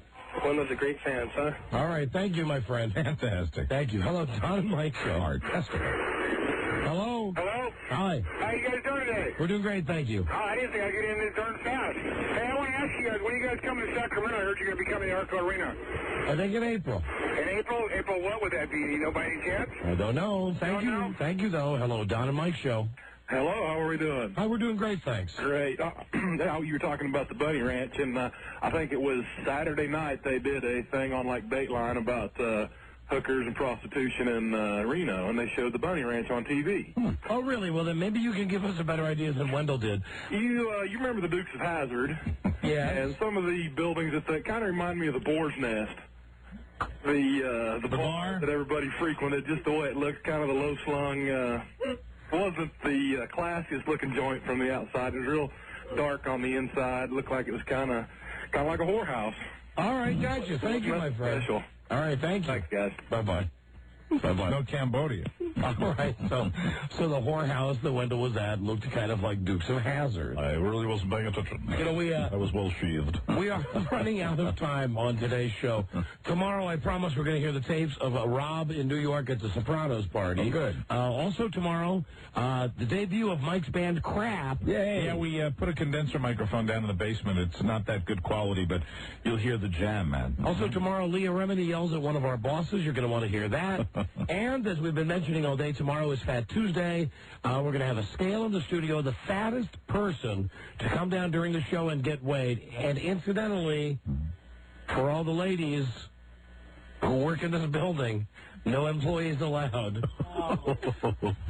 We're going to be paying $100 a pound. More reason why you are the most popular man in the building. Huh? The fattest man and the fattest woman each win $1 per pound. So come down and be weighed tomorrow on Fat Tuesday. Absolutely. Now, we got just enough time to do the contest and, not eligible. And do a quick interview before we get to Buzz in the News. And we have a 60-second interview. Very good. And Rob, time us on this. 60 seconds. Charles Broyhill has made his way into the studio. I don't know if you corrected this or not, but you did say $100 a pound. No, I meant $1 a pound. Okay, good. When did I say 100? About 20 seconds ago. Okay, no, yes, $1 a pound. Wow. Yes, it's $1 a pound. Yeah. Thank you, Charlie. Okay. $1 a pound. And so technically we can be accurate in this too. Your chance to win up to $10,000. No, no. Well, really, if it's $1 a pound, and there was somebody who weighed 10,000 pounds, Yeah, well, then you can win $1 million. No, your chance to win up to maybe $1,500. I mean, I've read the books. There are people that are that fat. Really? Two twins coming in on mini bikes. Okay. Yes. You know exactly the one with the cowboy hat. Used to be in the original Guinness Book of World Records. All right, $1 a pound. I misspoke. $1 a pound. The twins on mini bikes. $1 a pound. $1. All right. Man, Rob, you got that brain. Here is our 60-second interview. A new Canadian convenience store dedicated to nudity is bringing new meaning to the term strip mall. The nudist store in Vaughan, Ontario is the world's first nude convenience store. Hey, Canada, eh? Where people who work there and people who buy there can bear it all. We'll give them 60 seconds from the time they pick up the telephone to do an exciting radio interview. Very good. Got my questions ready. You got your questions ready? Oh, yeah. Very good. Oh, yeah. Here we go. Let's see. Vaughan, Ontario. Cold up there. Not a real good place for nudists. Chilly. Good afternoon. The news store can help you. Yes, hi. This is the Don and Mike radio show. Do you mind going on the air with us for a second? Yeah, I can't right now. Oh, please, just... You want to set up a time? We can work something out. How about we just want to talk to you for 60 seconds? We're doing a... We cut these things out in advance. Paul's caught in the door, okay? F you. Ladies and gentlemen, the 60-second interview. Well, that was not. How long was that, Rob? It was 24 seconds. 24 seconds. I thought it was excellent. It was, it was halfway. I enjoyed it. Guys, please. No, I'd like to set up and find out what we're going to... What we're going to be talking about. You're a naked dude selling food. There's a hair in my big gulp. Jesus. Hello, Don and Mike show. Hi, Don. Hi, Mike. This is Lauren from Strip Trivia on Friday. Hey, Lauren. Oh, hi, Lauren. Thank you for the wonderful tie-dyed stuff. Oh, you guys remembered me. Thank you. I gave those little dresses to my daughters when I got home. Hey, honey, great. It's too bad you're not here. You could enter our contest tomorrow. I bet you'd be a big winner. Hey. Why didn't you have the scale here in Reno? I meant that as a compliment. Oh, well, thank you. You know, I was really curious to know whether or not Wendell had gone out there. Because can I tell you from our side, when we were sitting in the conference room and the frosted hits came back in, we had not heard what was going on in the studio. And so we're like, what happened? And one of Okay. Honey, I got to delete that out. I'm sorry. I got to delete that out. Okay. Okay. One of them said... Okay, no, let me explain to you, Lauren. We're putting the kibosh on that, okay? Hello, Don and Mike's show. Yeah, CAP, I want to tell you about Harold's up in Lake Tahoe. Hey. Okay. This man, I was up in my hotel room there, tried to take my shirt off, they wouldn't let me. Well, he said, son of a... You don't mess with Don and Mike, you're messing with EAP, the King, TCB, D&M, JFK. Elvis doesn't like arrows. I hope they are not deleting out when that Elvis singer says a-hole. Well, they shouldn't if they're adhering to the letter of the law. The rule, as we know it now. The rule that was explained to us was that we could not say a-hole, but callers can say a-hole. Ladies and gentlemen, Charles Broyhill. No, a asshole has been forbidden. Huh. Well, now, I can't say it either, but no, you can't do that.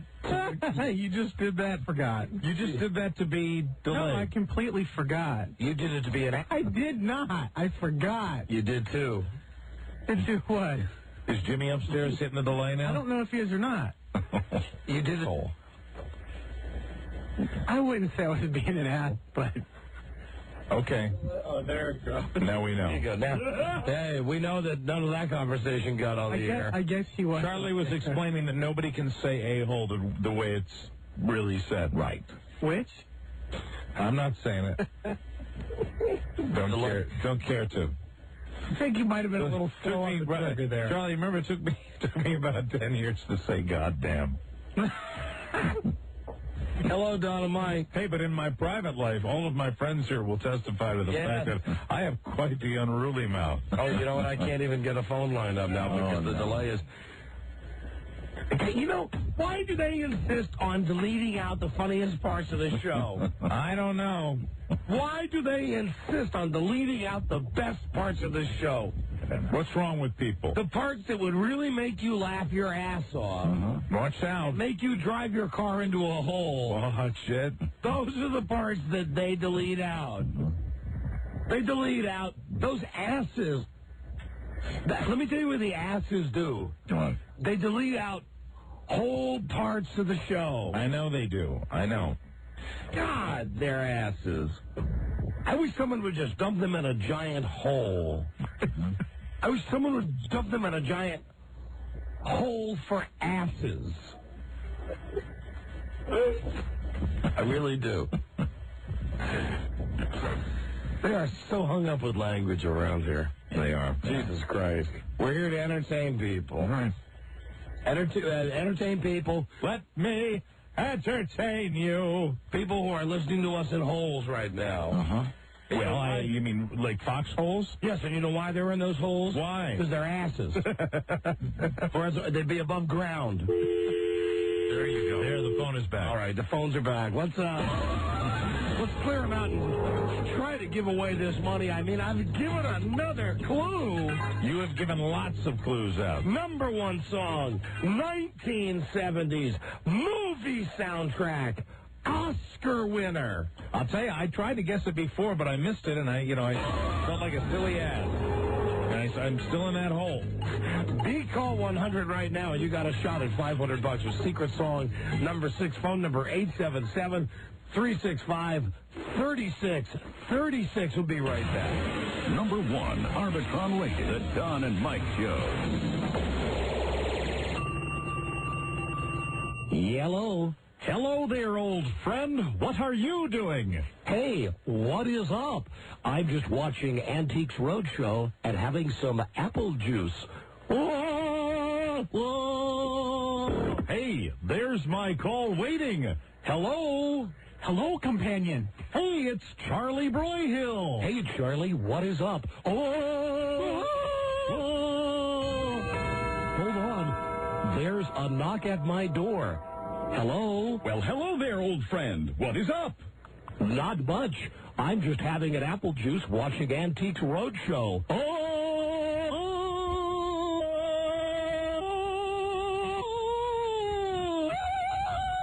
Wow. Watching Antiques Roadshow and having an ice cold apple juice. True that.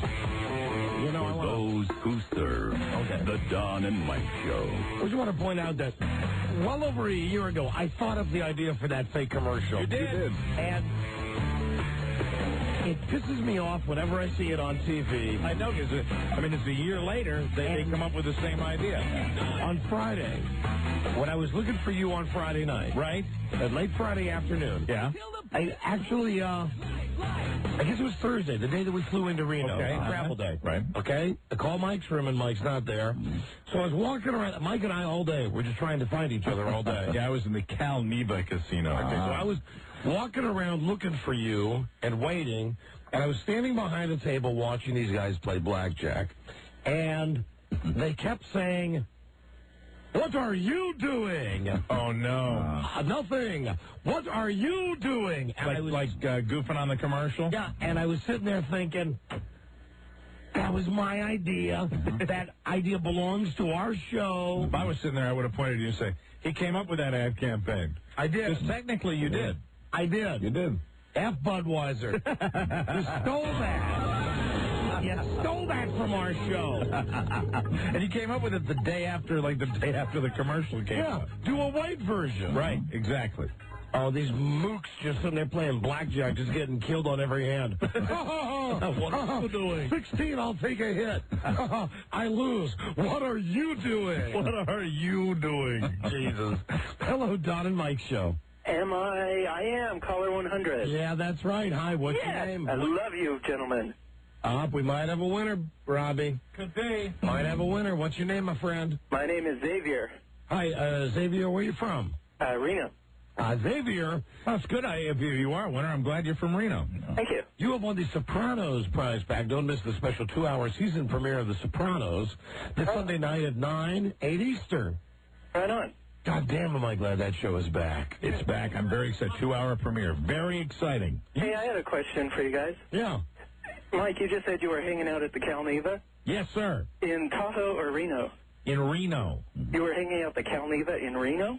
Yeah, wasn't that the name of the place? Right across the street from our hotel. Exactly. Oh, you guys stayed in Reno? Yeah. Yeah, we never went to Tahoe. Never went to Tahoe. I'm sorry?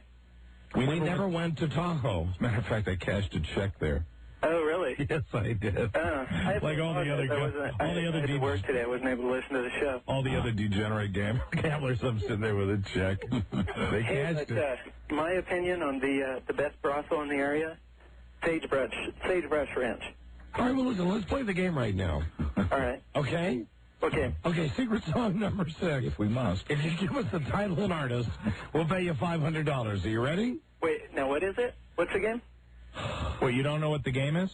I didn't hear. Secret song number 6. Oh, secret song. Okay. Okay, here we go. You give us title and artist, you win the money. That's what you called for, right? Yes, sir. Yeah, because when we answered the phone, he said, I think I am caller 100. Right. Right. Okay. All right. Please don't answer until Mike sings Light. I don't know. You guys got me all discombobulated right now. Come on. Since we're on that classic rock thing, we're going to do classic Yes, Man. We wish you Godspeed. Caller, name this secret song. You know, Robbie, either this guy's trying to reverse psychology on us, or the money might be safe until tomorrow. I mean, with all the clues we've given out. And the money is courtesy of Main Street Title. Owner of the lonely heart. Yeah, that was Charlie like. Oh, yeah. That was Charlie. I was like, Charlie sings the best of Yes. Sorry, the guy shook me up. Let me hear Charlie sing Roundabout. He's a roundabout. We'll be through. You know, actually, what is that guy? What the hell's that lead singer of Yes? I can't remember his name. But not too far away from Charlie when you really think about it. John Anderson? John Anderson, maybe, yeah, absolutely. For $500, give us the title and artist, you win the money. Is it Smoking in the Boys' Room by Motley Crue? No. Idiot. Thank you. Thank you. Thank you. You're welcome. Goodbye. Bye. Hold, please. And then he hung up. He didn't call for the contest. That was the last second little change. That's right. The number of your last incoming call was 7754. All right. Grab the number. I was just calling back. Not to bust his balls. No, it's to tell me if he holds on, he gets a prize. He wins a prize. Mister's Consolation Prize. Jesus.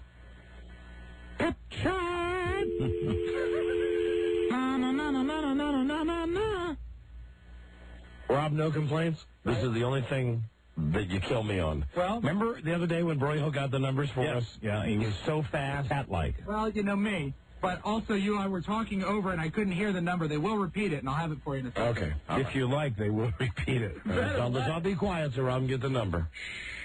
Right. Here we go.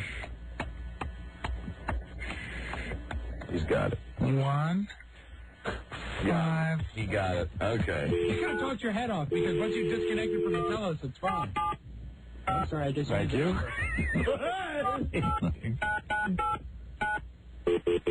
I mean, the guy knew he was calling for a contest.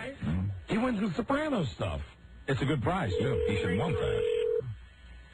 What's in that again? What's in that prize pack? I mean, it's always like shirts and hats and mugs. Hey, Mike, my brothers. Hey, douchebag, why'd you hang up? I'm sorry. I'm sorry. We got a prize for you, you know. Hey, do you guys like the South Park movie? Now, here's your problem, sir. Your problem is all you want is to be on the air. Do you want really? Do you want to win? Do you want to win a prize or not? I know. Okay, well, Do you want the prize? Yeah, sure. I'd love it. Okay, hold on, please. Thank you. You're welcome. Don't hang up. Yeah, don't hang up. You got it, Buzz. Okay. Hold on, please. he didn't want to play a game. He wanted to be on the radio. Yeah, okay. No, I wanted to talk to you guys. Well, that's very nice of you, but we got a nice prize for you. Okay. And we called you back to give you the prize. I know. You guys are cool. All right, thank you. Uh-huh. All right, thanks, Jeremy. Thank you. Hold on a second, please. Let's go to Buzz Burbank now. In a world where owning a radio was strictly forbidden, You guys are cool. one man found a way to bring good news to his people. Buzz. He made it up. Yeah, and you know, that was Jeremy's reaction today. Really? When we showed him the article in the Reno Gazette. He said? And he said, wow, this is great. Yeah. And we said, what's great about this? We've been slandered in the newspaper. Right. They're saying stuff about it that's not true. Right. And we didn't get to do the show. He said, oh, this is great. It's great publicity. I'm going to send this to the New York newspaper so they will write about it. Yeah. Right. Thanks for showing how in tune you are with us. Nice jacket, Jeremy. Nice hair. Nice shoes. Nice hair, Goldilocks. Nice trend at NEW. Buzz, what's the lead story tonight on News and Comments? Tonight, another presidential recount in Florida. In a moment, the results of that recount. What does that mean? Well, you wouldn't lead with it if there wasn't something with it. No, did you read it in the paper Yeah, today? I read it. Has anything changed since that story came out today? We have that story and the White House reaction to it. Oh, okay, gotcha. Stay tuned, everybody. Stay tuned. Stay tuned. For news and comments. News and comments. Coming up on the Don and Mike Show. That was very professional. Number 1 Arbitron rated, the Don and Mike Show. What's the word from Planet Crackpot? Soothing your severe buttock trauma. The Don and Mike Show. All right, tomorrow, Fat Tuesday. Fattest person.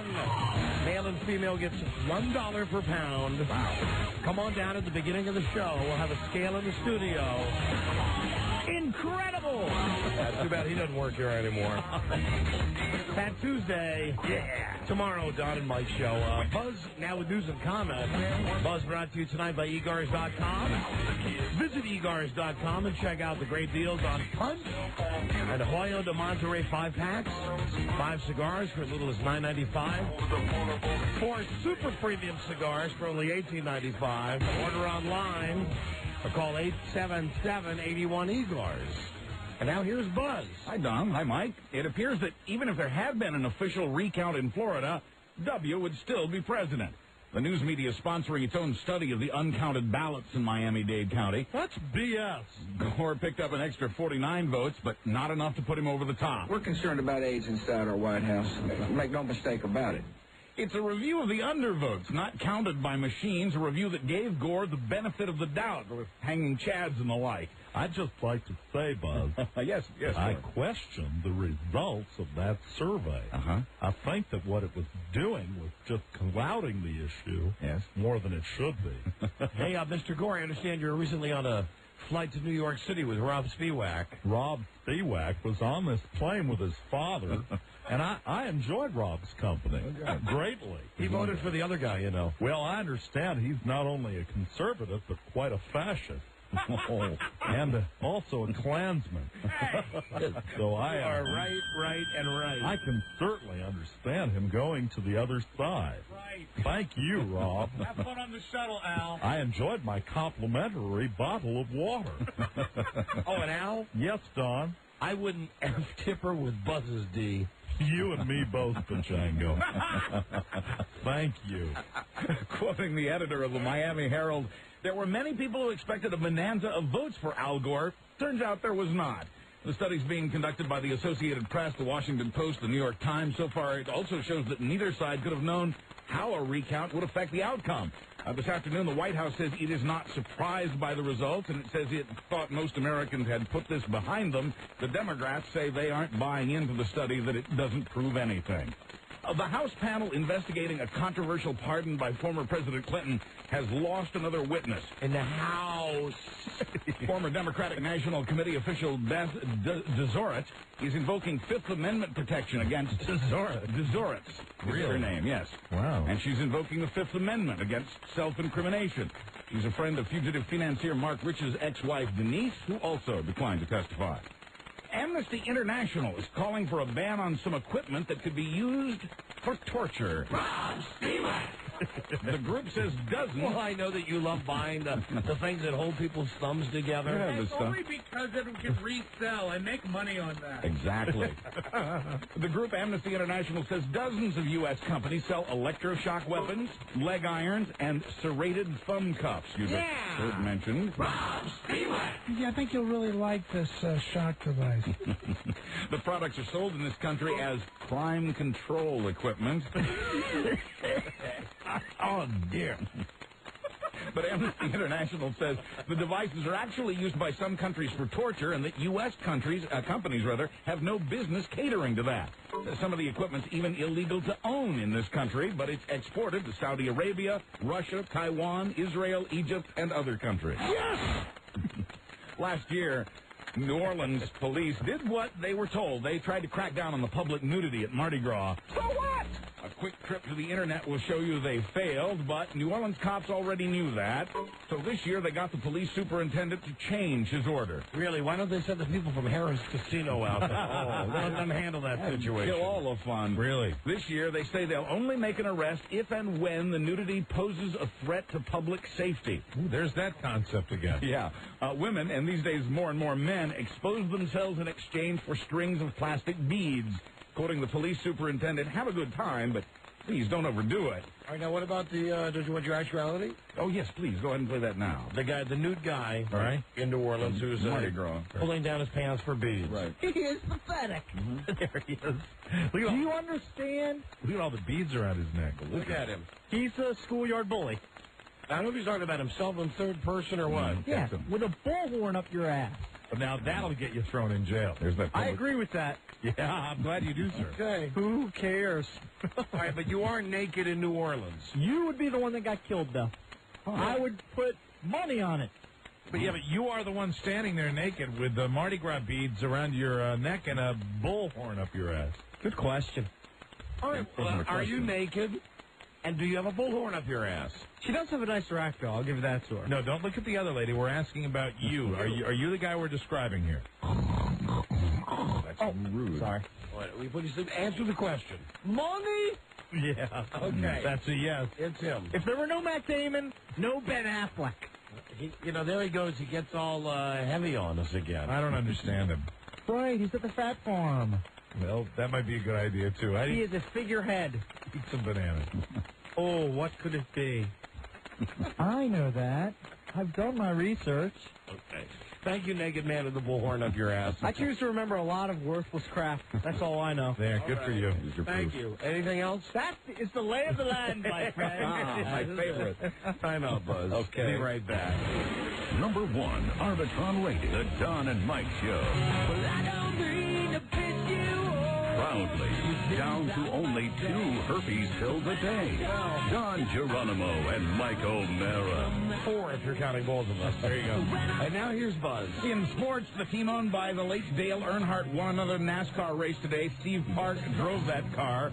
Dale Earnhardt Jr. says he's ready to go racing next week in Las Vegas in spite of his crash yesterday. Yeah, nice wreck, just like Daddy. Yeah, that's amazing. It was scary.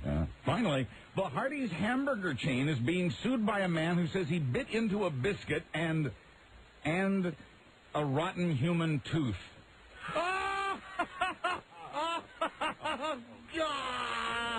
God damn it.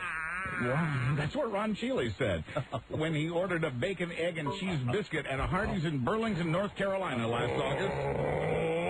Oh, my. He says when he bit it, his teeth ran into a rotted tooth. He says that when he walked inside to complain, the employees started laughing and pointing at the cook making the biscuits. Toothless. Oh, God. Wow. Cheeley says that when he came back the next day, the manager told him the cook had been fired after admitting the tooth was his. Oh, No, they never admit to that stuff. That's amazing. Boy, he's got a case now. Chile is suing for medical cost and mental anguish. Hardy's home office says the suit is without merit. Oh, sure. Right. I'm Buzz Burbank on the Don and Mike Show. Thank you, Buzzy. You bet. That's it. No. Nice last story, Buzz. Hey. Tomorrow, the Fat Tuesday show. All right. Plus Rob's tapes of The Sopranos, plus Leah Remini, plus world debut, buzzworthy, as they say on MTV, of Mike O'Mara's Craft. Very excited about that. All of that on tomorrow's episode. Hello, Don and Mike Show. Hey, am I caller 100? No, I'm sorry you're not. You just missed it. Thank you, though. All right. Don't forget, at the end of the show, we asked that you be assertive, and you weren't. No. Hello, Don and Mike. Don and Mike, I'm the 100th caller. Right. That's it. That's how easy it is. That's the winning attitude, my friend. What's your name? Jerry. Jerry. Where you from, Jerry? I'm from Stafford, Virginia. Jerry, you won the Sopranos prize pack. Don't miss the special 2-hour season premiere of The Sopranos, Sunday night at 9 Eastern, 8 Central, only on HBO. Sopranos soundtrack in stores now. Volume 2 coming soon. Enjoy all your Sopranos stuff. Thank you. You are very welcome, and thank you for listening. Out in Reno, again, sorry about all the F-ups. You'll be seeing us again, Reno. We're working on it right now. We sure are. Hopefully we'll have details tomorrow, at the very latest, the next day. Very good. That's it. Gotta go. See you tomorrow with the new episode. Thank you. Good night, Buzz. Thank you. Good night, Don. Thank you. Good night, Mike. Thank you. Good night, Don. And now, Rob, throw that Santa Claus hat in the air, just like Sydney. Tyler Moore.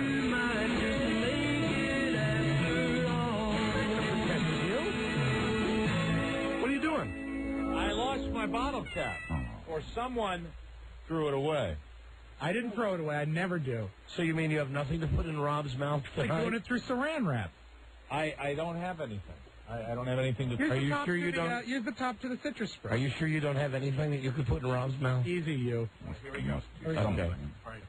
There you go. Thanks for trying. Okay. We'll see you tomorrow. Everybody. Bye-bye. So we meet again. This is Sammy Davis Jr. saying, be kind, be nice, and I hope the next performer has the pleasure of having as nice an audience as you've been tonight. And let me leave you swinging. Number 1, Arbitron Radio, the Don and Mike Show.